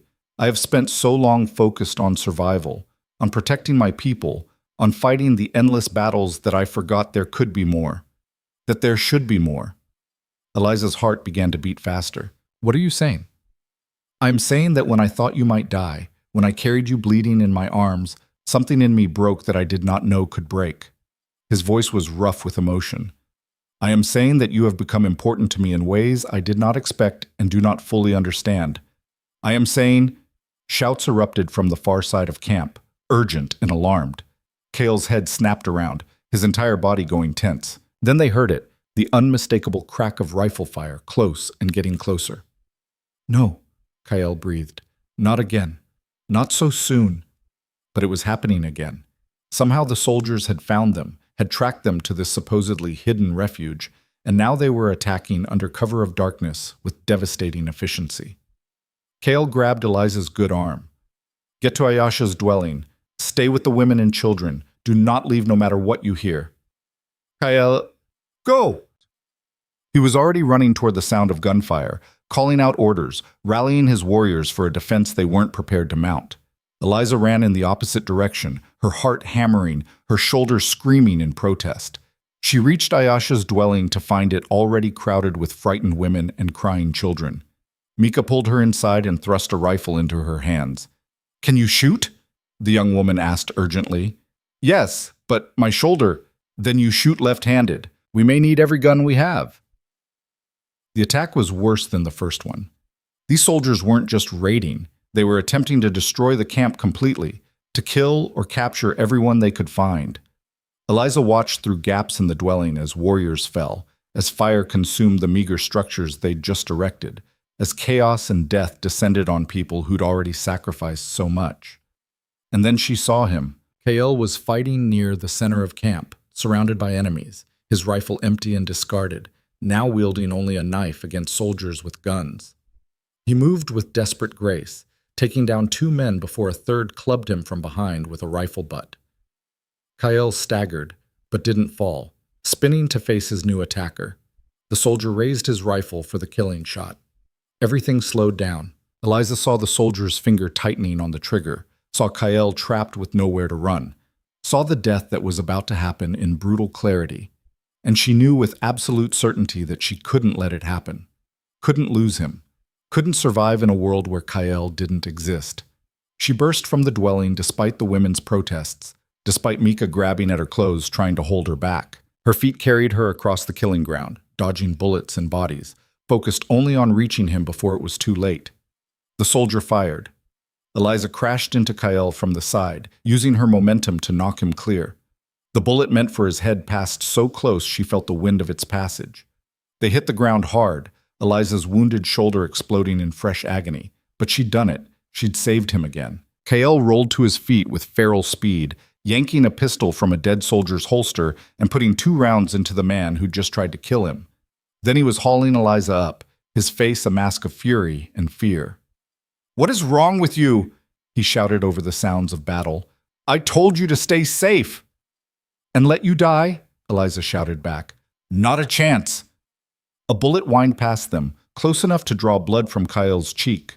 He swore and pulled Eliza toward cover, returning fire as they ran. They made it to a partially collapsed dwelling and ducked behind the remnants of its hide walls. "You cannot keep doing this," Kael said fiercely, checking his ammunition. "Cannot keep throwing yourself in front of bullets meant for me." "Watch me," Eliza said, trying to steady her breathing. Blood was seeping through her bandages. She'd torn something in her shoulder.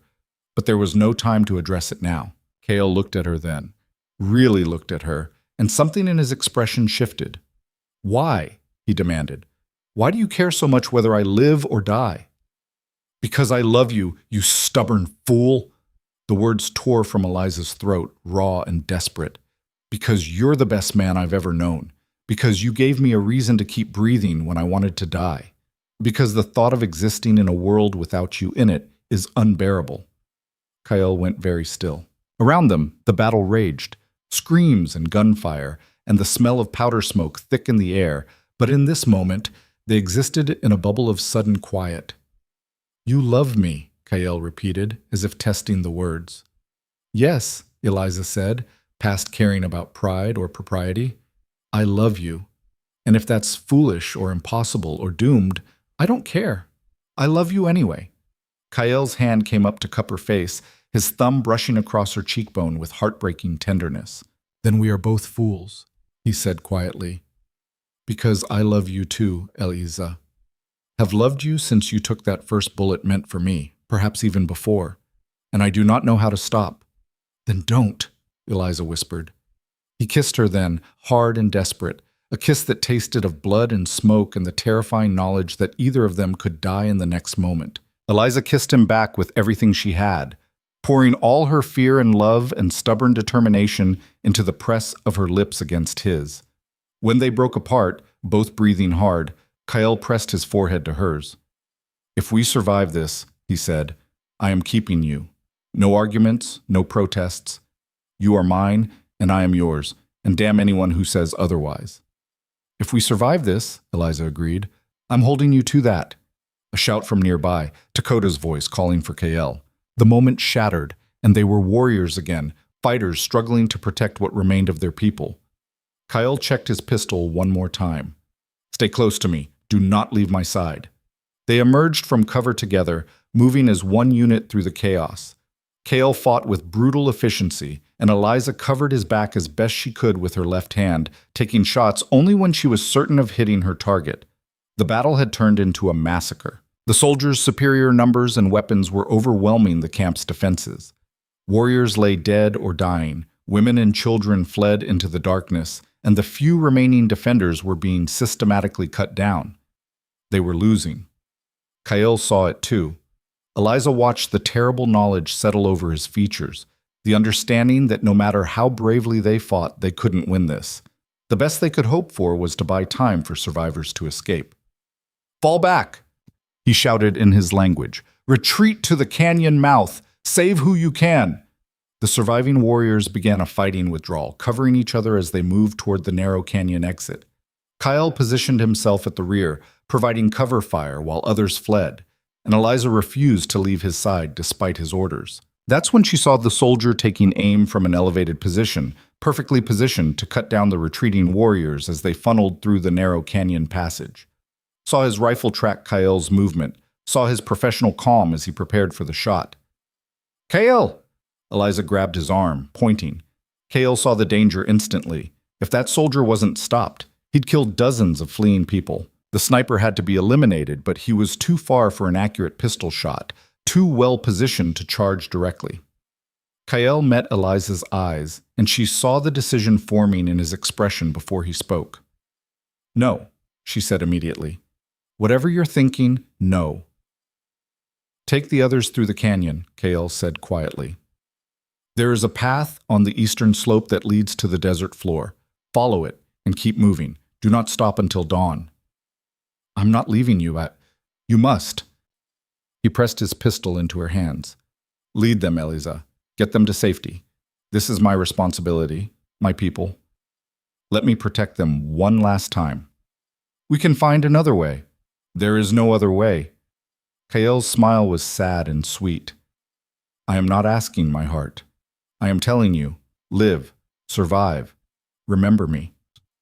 Before Eliza could protest further, before she could grab him or stop him or do anything except watch in helpless horror, Kale kissed her forehead, and then he was running, not away from the sniper, but toward him, drawing fire, making himself the target to give the others time to escape. "No!" Eliza screamed, but her voice was lost in the chaos. She saw Kyle dodge the first shot, saw him return fire with the rifle he'd picked up from a fallen soldier, saw him get closer to the sniper's position despite the bullets tracking his movement, saw the moment when the sniper's aim finally found its mark.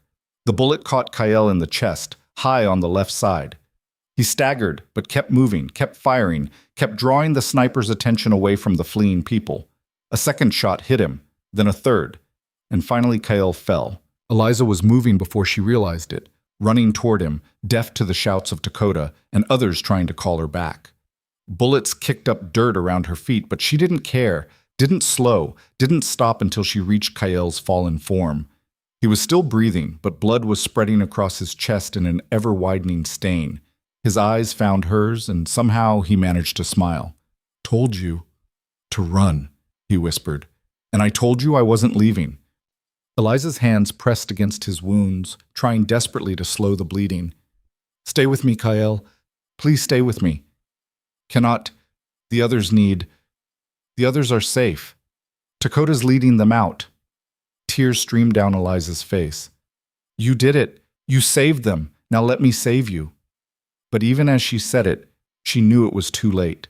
The wounds were too severe, the blood loss too massive. Kyle was dying in her arms, and there was nothing she could do to stop it. "Love you," Kyle breathed. His hand found hers, squeezing weakly. "My fierce, beautiful Eliza." "I love you too," Eliza sobbed. "So much. Please don't leave me. I can't do this without you." "Yes, you can." Each word was a struggle. "Stronger than you know. Bridge between worlds. Promise me. Anything. I promise anything. Live." Kale whispered. Live free. Remember what we could have been. His grip on her hand loosened, the light in his eyes dimmed, and Eliza felt the moment his spirit left his body like a physical tearing in her own chest. No, she whispered. No, no, no. Kyle, please, please don't go. But he was gone. The man who'd saved her, protected her, loved her, gone, reduced to cooling flesh and spreading blood and memories that would haunt her for the rest of her life. Dakota appeared beside her, his face streaked with tears and powder burns. Eliza, we must go. The soldiers are regrouping. We cannot stay. I'm not leaving him, Eliza said dully. I won't leave him here alone. He would want you to survive. You know this. Dakota tried to pull her to her feet, but Eliza shook him off violently. Then help me, she said fiercely. Help me carry him. We don't leave our dead for the scavengers. Something in her tone or her expression convinced him. Dakota called to two other warriors, and together they lifted Kyle's body. They moved as quickly as they could through the darkness, following the fleeing survivors through the narrow canyon passage and down the treacherous eastern slope. Behind them, the camp burned. The soldiers had fired everything that would catch, destroying what little the people had managed to salvage from their previous home. Smoke rose into the night sky like a funeral pyre, and Eliza wondered how many more times this cycle would repeat before there was nothing left to burn. They walked through the night and into the dawn, a bedraggled column of survivors carrying their wounded and their dead. By the time the sun rose, they'd reached a sheltered area where they could rest and assess their losses. 23 warriors dead, including Kyle, 14 women and children lost in the chaos, countless others wounded, some severely. Of the 100-odd souls who'd made up the camp, barely 60 remained. Nishada found Eliza sitting beside Kyle's body, her hand still holding his even though the flesh had gone cold. The old medicine man's face was gray with grief and exhaustion, but his voice was gentle when he spoke. We must prepare him for burial, he said. It is our way. Tell me what to do, Eliza said hollowly. I want to help. They prepared Kyle's body with reverence, washing the blood away, dressing him in clean clothes, wrapping him in the finest furs they had. Other warriors gathered, speaking in low voices about Kyle's bravery, his leadership, his sacrifice. Ayasha arrived and stood silently beside the body of her nephew, her face carved from stone, but her eyes wet with unshed tears. He loved you, the older woman said quietly to Eliza. In all his life, I never saw him look at anyone the way he looked at you. I loved him too, Eliza managed through the tightness in her throat. I still do. I know. Ayasha's hand came to rest briefly on Eliza's shoulder. And because he loved you, because you tried to save him, you are one of us now. Whatever you choose to do, wherever you go, you will always have a place among our people. It should have been comforting, but all Eliza felt was the vast emptiness where Kyle's presence used to be. They buried him at sunset in a place of honor overlooking the desert he'd fought to protect. The ceremony was conducted in the language Eliza still barely understood, but she felt its weight, its significance. Warriors spoke of his deeds, women sang songs of mourning, and children placed wildflowers on the mound of earth that covered his body. When it was Eliza's turn to speak, she stood looking down at the grave and tried to find words adequate to the loss. I didn't know you long, she said quietly, but you changed everything for me. You gave me hope when I had none, showed me kindness when you could have shown me cruelty, and loved me when the whole world said we shouldn't. Her voice broke. I would have followed you anywhere, Kyle, would have built a life with you despite everything, and I'm so sorry I couldn't save you the way you saved me. She knelt and placed her hand on the earth, feeling its coolness against her palm. Somewhere beneath it lay the man who'd become her everything in such a short time. The man she'd never kiss again, never hold, never wake up beside or grow old with. I promise I'll live, she whispered. I'll live the way you wanted me to, free and fierce and unafraid. I'll be the bridge you saw in me, and I'll remember you every day for the rest of my life. As the sun touched the horizon, painting the sky in shades of blood and fire, Eliza stood and walked away from the grave. Behind her, the mourners began to disperse, moving back toward the temporary camp to face another night of uncertainty and loss. Ayasha fell into step beside her. What will you do now? The older woman asked. Eliza looked out at the vast expanse of desert stretching endlessly before them, looked at the mountains in the distance and the sky above, and felt the weight of Kael's death settle into her bones, alongside the grief for her family. "I don't know," she admitted. "Everything I was is gone. Everyone I loved is dead. I should probably try to find my way back to civilization, back to my own people." "Should," Ayasha repeated. "But will you?" That was the question, wasn't it? Could she go back to the world of settlers and ranches and pretending that the past months hadn't fundamentally changed who she was? Could she look at white soldiers and not see the men who'd killed Kael? Could she live among people who'd call her a traitor for loving a warrior and mourning his death? "No," Eliza said slowly. "I don't think I can go back. That world doesn't fit me anymore." "Then perhaps you forge a new path," Ayasha suggested. "One that belongs to neither world completely, but draws from both." Kael believed you could be a bridge. Perhaps he was right. Eliza turned the idea over in her mind. A bridge between worlds. Someone who understood both sides of this conflict, who'd lost to both and loved from both. Someone who could maybe, possibly, help build something better than the endless cycle of violence and revenge. It seemed impossible, overwhelming, too large for one grieving woman to accomplish. But Kael had believed she could do it, and she'd promised him she would live. "I'll try," Eliza said finally. "I don't know if I'll succeed, but I'll try." Ayasha nodded, satisfied. "That is all anyone can ask. Come, we have much to do, and the night is cold." They walked back to camp together as stars began to emerge in the darkening sky. Eliza carried the weight of her dead, her father, her brothers, Kael, all the others who'd fallen in the endless war for this harsh land. She carried it like stones in her pockets, heavy and sharp and permanent. But she also carried something else now. A purpose. A promise. A future that would be nothing like the one she'd imagined but might be meaningful nonetheless. Somewhere above, she liked to think that Kael was watching, that he knew she would keep her word, that he understood what he'd given her wasn't just love or protection, but the courage to survive losing both and become something more. The days after Kael's burial passed in a fog of grief and necessity. The survivors needed leadership, organization, hope, things that seemed impossible to provide when Eliza could barely find the strength to rise each morning. But Ayasha was relentless, pulling her into council meetings, asking her opinion on matters of camp security and resource allocation, forcing her to engage with the living when all she wanted was to join the dead. "Grief is a luxury we cannot afford," the older woman said one morning when she found Eliza sitting motionless beside the cold fire pit. "My nephew is gone. Your family is gone. We can mourn them or we can honor them by surviving. We cannot do both." "That's cruel," Eliza said quietly. "Yes," Ayasha agreed without hesitation. "But it is also true. The soldiers will come again. They always do. And when they arrive, we must be ready to fight or flee or negotiate. We cannot do any of those things if we are paralyzed by grief." Eliza looked up at the older woman, seeing the lines of loss carved deep into her weathered face. Ayasha had buried a husband, 2 sons, countless friends and kin.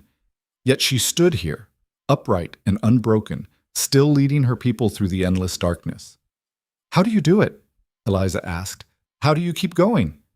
"Because the alternative is surrender, and I am too stubborn to surrender." Ayasha's expression softened fractionally. "As are you, white girl. You did not survive everything you have survived only to quit now. Kael knew this. It is why he loved you." The mention of his name sent a fresh wave of pain through Eliza's chest, but with it came something else, a spark of the defiant strength that had kept her alive through the ranch raid, through captivity, through battles and bullets, and loss upon loss. Ayasha was right. Quitting wasn't an option, not when so many had died to give her the chance to live. "What do you need me to do?" Eliza asked, rising to her feet. Over the following weeks, Eliza threw herself into the work of survival with grim determination. She helped scout locations for a more permanent camp, somewhere the soldiers couldn't easily find. She taught the younger women how to shoot, sharing the skills her father had taught her on the Arizona ranch that now seemed like something from another lifetime. She learned more of the language, absorbing vocabulary and grammar with the desperate focus of someone who needed to belong somewhere, anywhere. And slowly, Grudgingly, the remaining members of Kael's people began to accept her not as a tolerated outsider, but as one of their own. It was Mika who first suggested the idea that would change everything.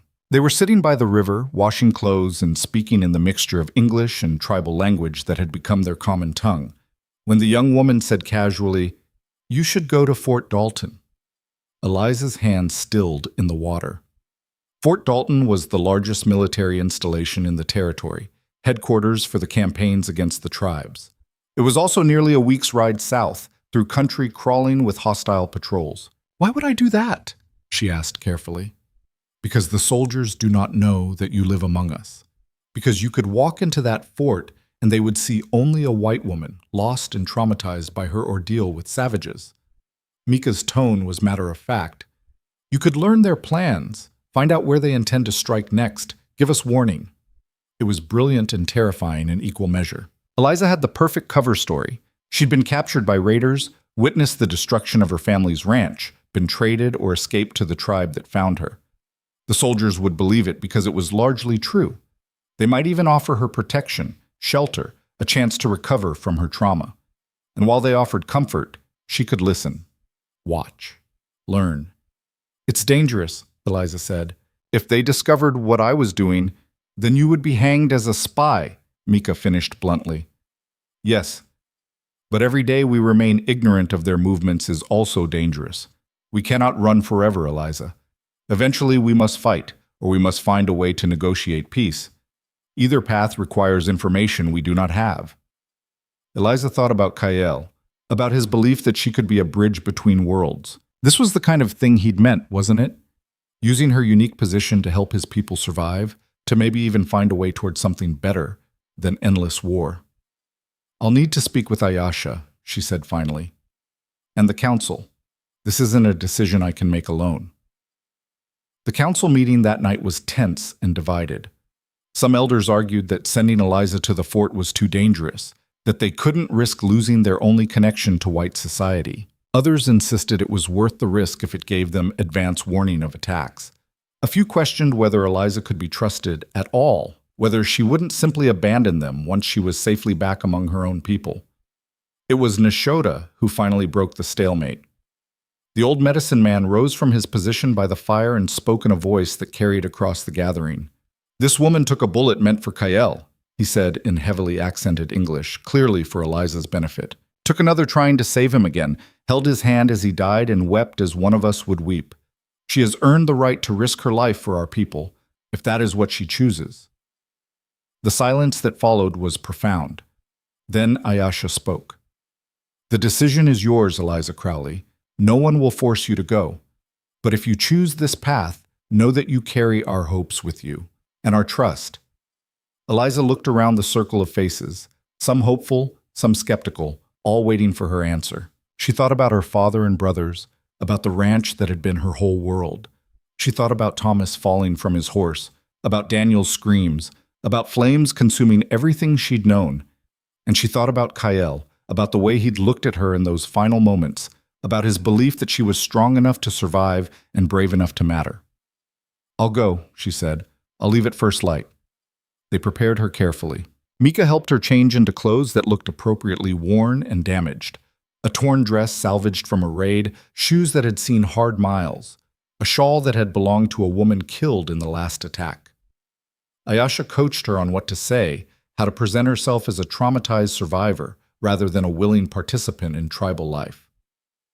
"Remember," the older woman said as they worked, "you are a victim.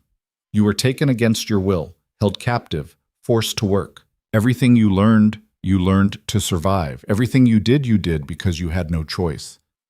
"It's not far from the truth," Eliza said, though the words felt hollow. She'd stopped being a captive weeks ago, had chosen to stay long before Kael's death made leaving unthinkable. "Truth is what people believe," Ayasha said pragmatically. "Make them believe you are one of them, and they will tell you everything." Dakota volunteered to escort her part of the way, far enough to point her toward Fort Dalton, but not so close as to risk being seen. They rode out in the gray pre-dawn, and Eliza felt the weight of the camp's hopes riding with her. "You will come back?" Dakota asked after they'd ridden in silence for an hour. "Yes, Eliza said without hesitation. This is my home now. These are my people. I'll come back.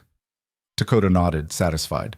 When they reached the ridge overlooking the southern approach to the fort, he stopped and pointed out the route she should take. 3 days' walk, maybe 4 if you go carefully. Follow the river, stay off the main roads, and you will reach the fort without trouble. He hesitated, then added, Kyle would be proud of what you do, of who you have become. The words brought tears to Eliza's eyes. I hope so, she managed. I hope I'm doing this right.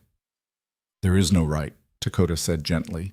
There is only trying, and you try harder than anyone I have known. They clasped hands briefly, and then Eliza was walking down the slope alone, leaving the world she'd come to know for one she no longer fit. The journey to Fort Dalton took 3.5 days.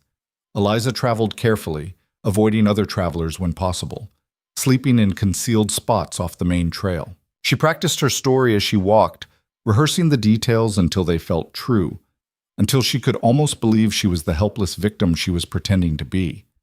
The fort itself was an imposing structure of wood and stone, American flags snapping in the desert wind, soldiers drilling in the courtyard. Eliza stood at the edge of the clearing and took a deep breath, steeling herself for what came next. Then she stumbled forward, affecting exhaustion and fear, and let herself collapse near the main gate.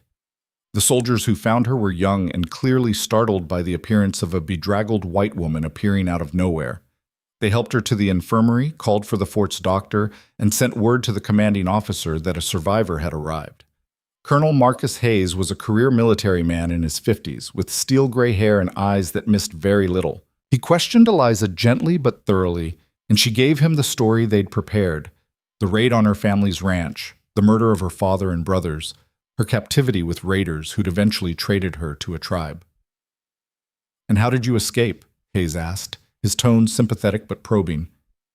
"I didn't," Eliza said, letting real tears come. "They just let me go. Told me to walk south until I found white people. I think they were tired of feeding me." It was close enough to plausible that Hayes seemed to accept it. He arranged for her to have a room in the fort's quarters for civilian visitors, assigned a woman named Mrs. Patterson to look after her, and promised to help her find transportation to family back east when she was ready. "You're safe now, Miss Crowley," he said kindly. "No one will hurt you here." Eliza thanked him with appropriate gratitude and spent the next few days playing the part of a traumatized survivor. She kept to herself mostly, spoke little, and listened constantly. The soldiers gossiped freely around her. She was just a poor woman who'd been through hell, after all, no threat to anyone.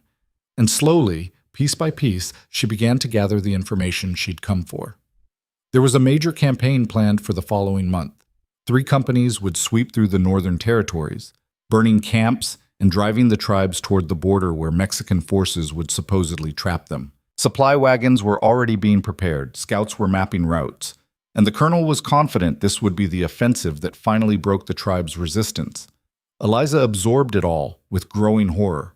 If the plan succeeded, Ayesha's people would be caught between 2 armies with nowhere to run. They'd be slaughtered or captured, the survivors scattered to reservations where they'd slowly die of disease and despair. She had to warn them, had to get word back before it was too late, but leaving now would raise suspicions. She'd only been at the fort a week. Too soon for a traumatized woman to feel safe enough to travel. She needed to wait, to maintain her cover a little longer, to find a way to depart without drawing attention. The solution presented itself in the form of a supply wagon heading to a settlement 50 miles west. The driver was happy to give a poor woman a ride, and Colonel Hayes approved the arrangement with paternal concern for her welfare. "You'll be safer in Carlisle," he told her. "It's a proper town with decent people. You can start over there, put this nightmare behind you." Eliza thanked him effusively and climbed into the wagon with her meager belongings. As they rolled out of Fort Dalton, she looked back once at the soldiers going about their duties, at the fort that represented safety and civilization and everything she'd supposedly lost. And she felt nothing but relief to be leaving. The wagon driver let her off at Carlisle 3 days later. She thanked him, watched him disappear down the main street, then immediately turned north and started walking. She had 2 weeks, maybe 3, before the military campaign launched. If she moved fast and didn't stop, she could reach the camp in time to warn them. The journey back was harder than the journey out. Eliza had no horse, limited supplies, and the constant fear of being spotted by patrols who'd remember a lone white woman traveling through hostile territory. She walked during the cooler hours of dawn and dusk, hid during the heat of the day, and pushed herself to the edge of collapse every single day. On the 8th day, when she was beginning to fear she'd gotten lost or wouldn't make it in time, she crested a ridge and saw smoke from the camp's fires in the valley below. She'd made it. Dakota found her stumbling down the slope and caught her before she fell. "Eliza, you returned." "Have to warn them," she gasped. "Attack coming, big one. Need to tell Ayasha." They helped her to camp, gave her water and a place to rest, but Eliza insisted on speaking to the council immediately. She could rest after she'd delivered her warning. The council gathered within the hour, and Eliza laid out everything she'd learned. The 3 companies, the timing of the attack, the plan to drive them south toward the border. As she spoke, she watched the faces around the fire grow grim. "How long do we have?" Ayasha asked when Eliza finished. 2 weeks, maybe less if they move up the schedule. "And you are certain of this information?" "I heard it from multiple sources. Saw the supply preparations with my own eyes." Eliza met Ayasha's gaze steadily. "They're coming, and they mean to end this." The debate that followed was heated and desperate. Some argued for immediate flight, heading west toward territory the soldiers couldn't easily follow. Others wanted to stand and fight, to make the soldiers pay dearly for every inch of ground. A few suggested attempting to negotiate, though no one believed the military would honor any agreement they made. It was Nashota who finally offered a different path. "We cannot outrun them," the old medicine man said. "Cannot fight them and win. Cannot negotiate with men who see us as less than human. But perhaps there is another way." "What way?" Ayasha demanded. Nashota looked at Eliza. "Perhaps the bridge can carry us across troubled waters." Everyone turned to stare at her. Eliza felt the weight of their hope and desperation like a physical thing. "I don't understand," she said slowly. "What are you asking me to do?" "Go back," Nashota said simply. "Not to the fort, but to your people's settlements. Tell them what you have seen, the families here, the children, the elders who only want to live in peace. Tell them we are not the monsters they believe us to be. Make them see that we are human, same as they are." "They won't listen to me," Eliza protested. "I'm nobody, just a girl who survived a raid. You are a girl who lost everything to violence and chose to live among those her people call enemies." Ayasha interrupted. "You are a girl who took bullets meant for our war leader and mourned him as one of us would mourn. You are a bridge, Eliza. Perhaps it is time to see how much weight you can carry." The idea terrified her. Going back to settlements, to white society, and advocating for the very people they were trying to exterminate? She'd be called a traitor, an Indian lover, probably worse. She might be arrested, attacked, or simply dismissed as a madwoman. But what choice did they have? Run and be hunted down? Fight and be slaughtered? Surrender and be herded onto reservations? At least this way there was a chance. A slim, desperate chance that someone might listen, might care, might help find a different ending to this story. "I'll do it," Eliza said. "I'll try." They prepared for 2 different futures.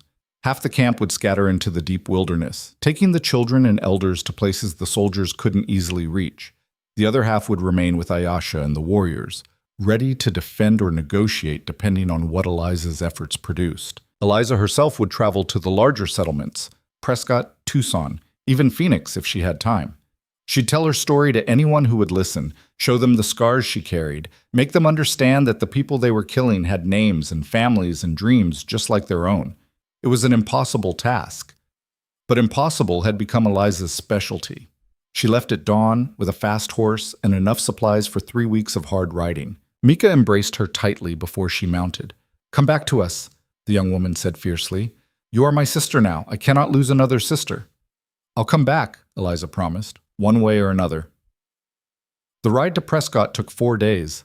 Eliza arrived dusty and exhausted, and immediately sought out the town's newspaper office. The editor was a sharp-eyed man named Wallace, who listened skeptically as she told her story. But when she showed him the scars on her hands and shoulder, when she described the attack on her family's ranch in detail that could only come from someone who'd lived it, his skepticism began to fade. "You're saying the tribes that took you treated you well?" Wallace asked, pen poised over his notepad. I'm saying they treated me like a person, Eliza corrected. They fed me when I was hungry, healed me when I was wounded, protected me when I was in danger. Yes, I was a captive at first, but I became something more. I became one of them. And now you're asking white settlers to feel sympathy for the very people who've been raiding their ranches? I'm asking people to recognize that violence begets violence, that every raid on a tribal camp creates more warriors seeking revenge, that every burned village, every murdered family, every broken treaty only ensures this war continues. Eliza leaned forward. My family is dead, Mr. Wallace. The man I loved is dead, all of them killed by this endless cycle of hatred and revenge. I'm asking if we can possibly find a way to break that cycle before there's no one left to mourn. Wallace studied her for a long moment. Then he began to write. The article appeared in the next edition of the Prescott Gazette under the headline, Captive's Plea for Peace, One Woman's Journey Between Two Worlds.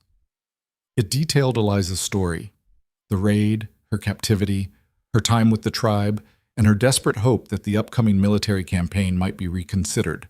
The response was immediate and divided. Some readers dismissed her as a traitor or a fool. Others wrote letters expressing sympathy for her losses and questioning whether the military's approach was truly the only option. A few even organized a town meeting to discuss alternatives to the planned offensive. Eliza attended that meeting and spoke plainly about what she'd witnessed on both sides of the conflict.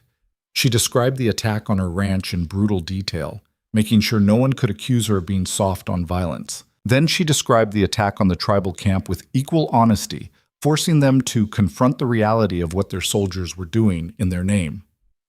These are not monsters, she said, looking out at the crowd of settlers and merchants and townspeople. They are mothers and fathers, children and elders, people who love and grieve and hope just like we do. Yes, there have been raids and attacks. Yes, people on both sides have died. But killing more of them won't bring back our dead. It will only create more orphans, more widows, more fuel for the hatred that consumes us all. A man in the back stood up. What do you propose instead, Miss Crowley? That we just let them take our land? Let them kill our families without consequence? I propose we talk, Eliza said simply. I propose we find leaders on both sides willing to meet under a flag of truce and negotiate a real peace. I propose we acknowledge that this land is big enough for all of us if we're willing to share it instead of fighting over every inch. That's naive, someone shouted. Maybe, Eliza agreed, but it's less naive than believing we can kill our way to peace. How many more must die before we admit that's not working? The meeting ended without resolution, but seeds had been planted. Eliza moved on to Tucson, then Phoenix, telling her story at town halls and church gatherings and anywhere else people would listen. Some places welcomed her message. Others ran her out of town, but slowly, grudgingly, a conversation was beginning.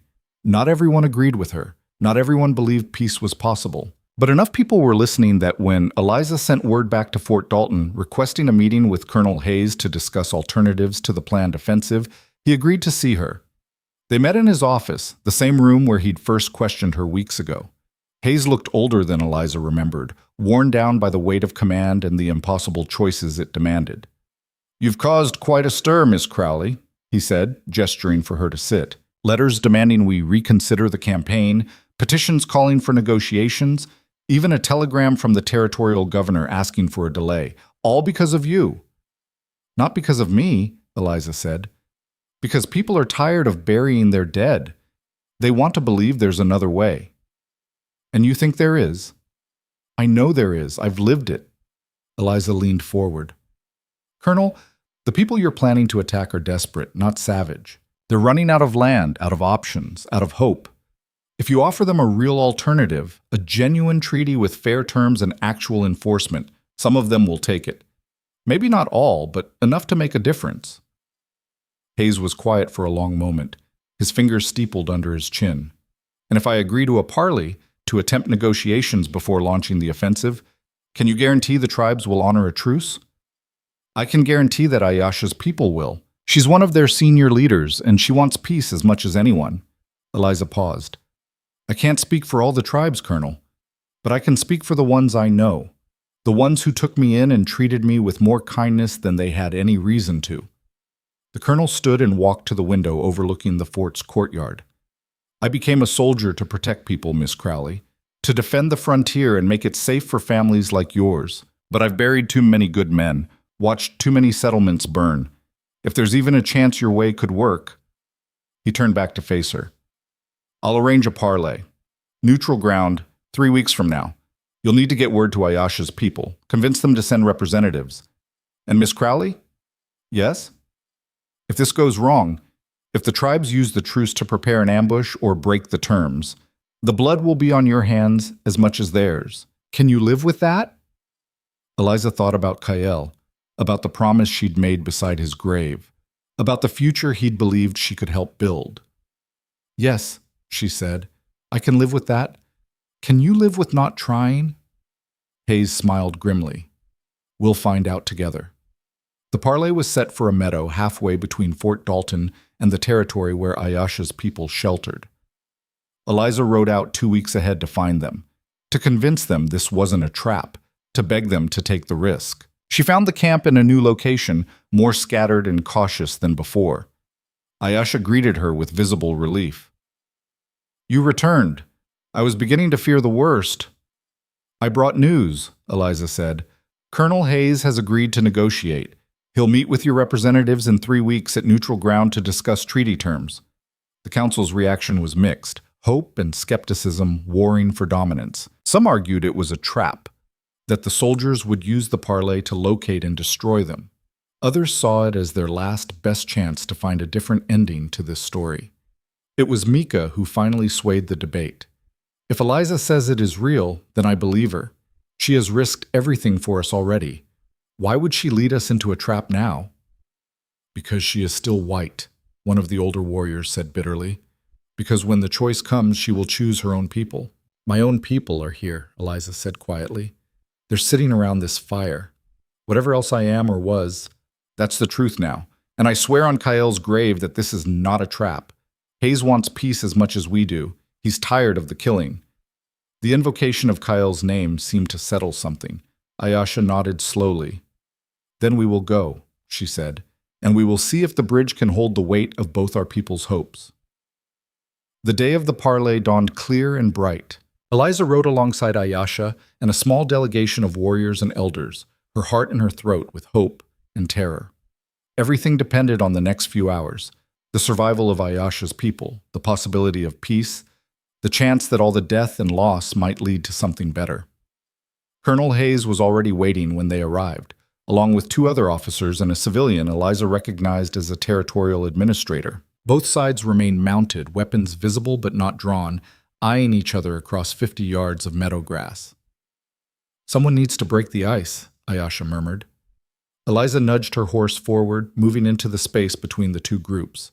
She sat there alone for a moment, a bridge made flesh, then began to speak. "My father was killed by raiders," she said, her voice carrying across the meadow. "My brothers died in the attack on our ranch. I was taken captive and expected to die." She looked at the soldiers, then at Ayasha's delegation. "But I didn't die. I survived.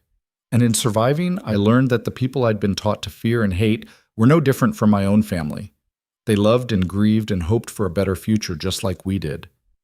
She paused, letting the words sink in. "The man who saved me, who protected me and showed me kindness, was killed defending his people from soldiers. I held him as he died, and I promised him I would live, that I would be the bridge between our worlds that he believed I could be." Her voice strengthened. "I'm keeping that promise now. I'm asking both sides to put down your weapons and your hatred long enough to see each other as human beings, to recognize that we all want the same things: safety, family, a chance to live in peace. Is that really too much to ask?" Silence followed her words. Then Colonel Hayes dismounted and walked forward, his hands clearly visible and empty. He stopped a few feet from Eliza. "We've tried war," he said. "It hasn't worked for anyone. Maybe it's time to try something else." Ayasha dismounted as well, moving to join them. The 3 of them stood together in the middle of the meadow, soldier, survivor, elder, representing 3 different paths that might somehow converge. "What are your terms?" Ayasha asked directly. What followed was hours of difficult negotiation. The soldiers wanted the tribes confined to specific territories with defined boundaries. The tribes wanted guarantees of safety and the right to hunt on traditional lands. Both sides had grievances dating back years that needed to be addressed, old wounds that needed acknowledgement, if not complete healing. Eliza served as translator and mediator, helping both sides understand what the other was really asking for, pointing out common ground when the talks threatened to break down. It was exhausting, frustrating work, and more than once she thought the whole thing would collapse. But slowly, painfully, a framework began to emerge. Territory would be set aside for the tribes with legal protections against settler encroachment. In exchange, the tribes would agree to cease raids on settlements and return any stolen property. Disputes would be settled through negotiation rather than violence, with Eliza serving as an independent arbiter both sides could trust. It wasn't perfect. It didn't undo any of the harm that had been done or bring back the dead, but it was a start. A genuine attempt to break the cycle of violence and build something better. As the sun began to set, Colonel Hayes and Ayesha shook hands over the agreement they'd reached. The gesture was symbolic more than anything. The real work of implementing the treaty would take months or years. But it was a beginning. "You did well, Bridgewalker," Ayesha said quietly to Eliza as they prepared to ride back to camp. Kael would be proud. Eliza felt tears prick her eyes at the mention of his name. "I hope so. I hope he knows this is because of him, because he believed I could do it." "He knows," Ayesha said with certainty. "The dead always know when we honor them with our actions." The treaty held, though not without challenges.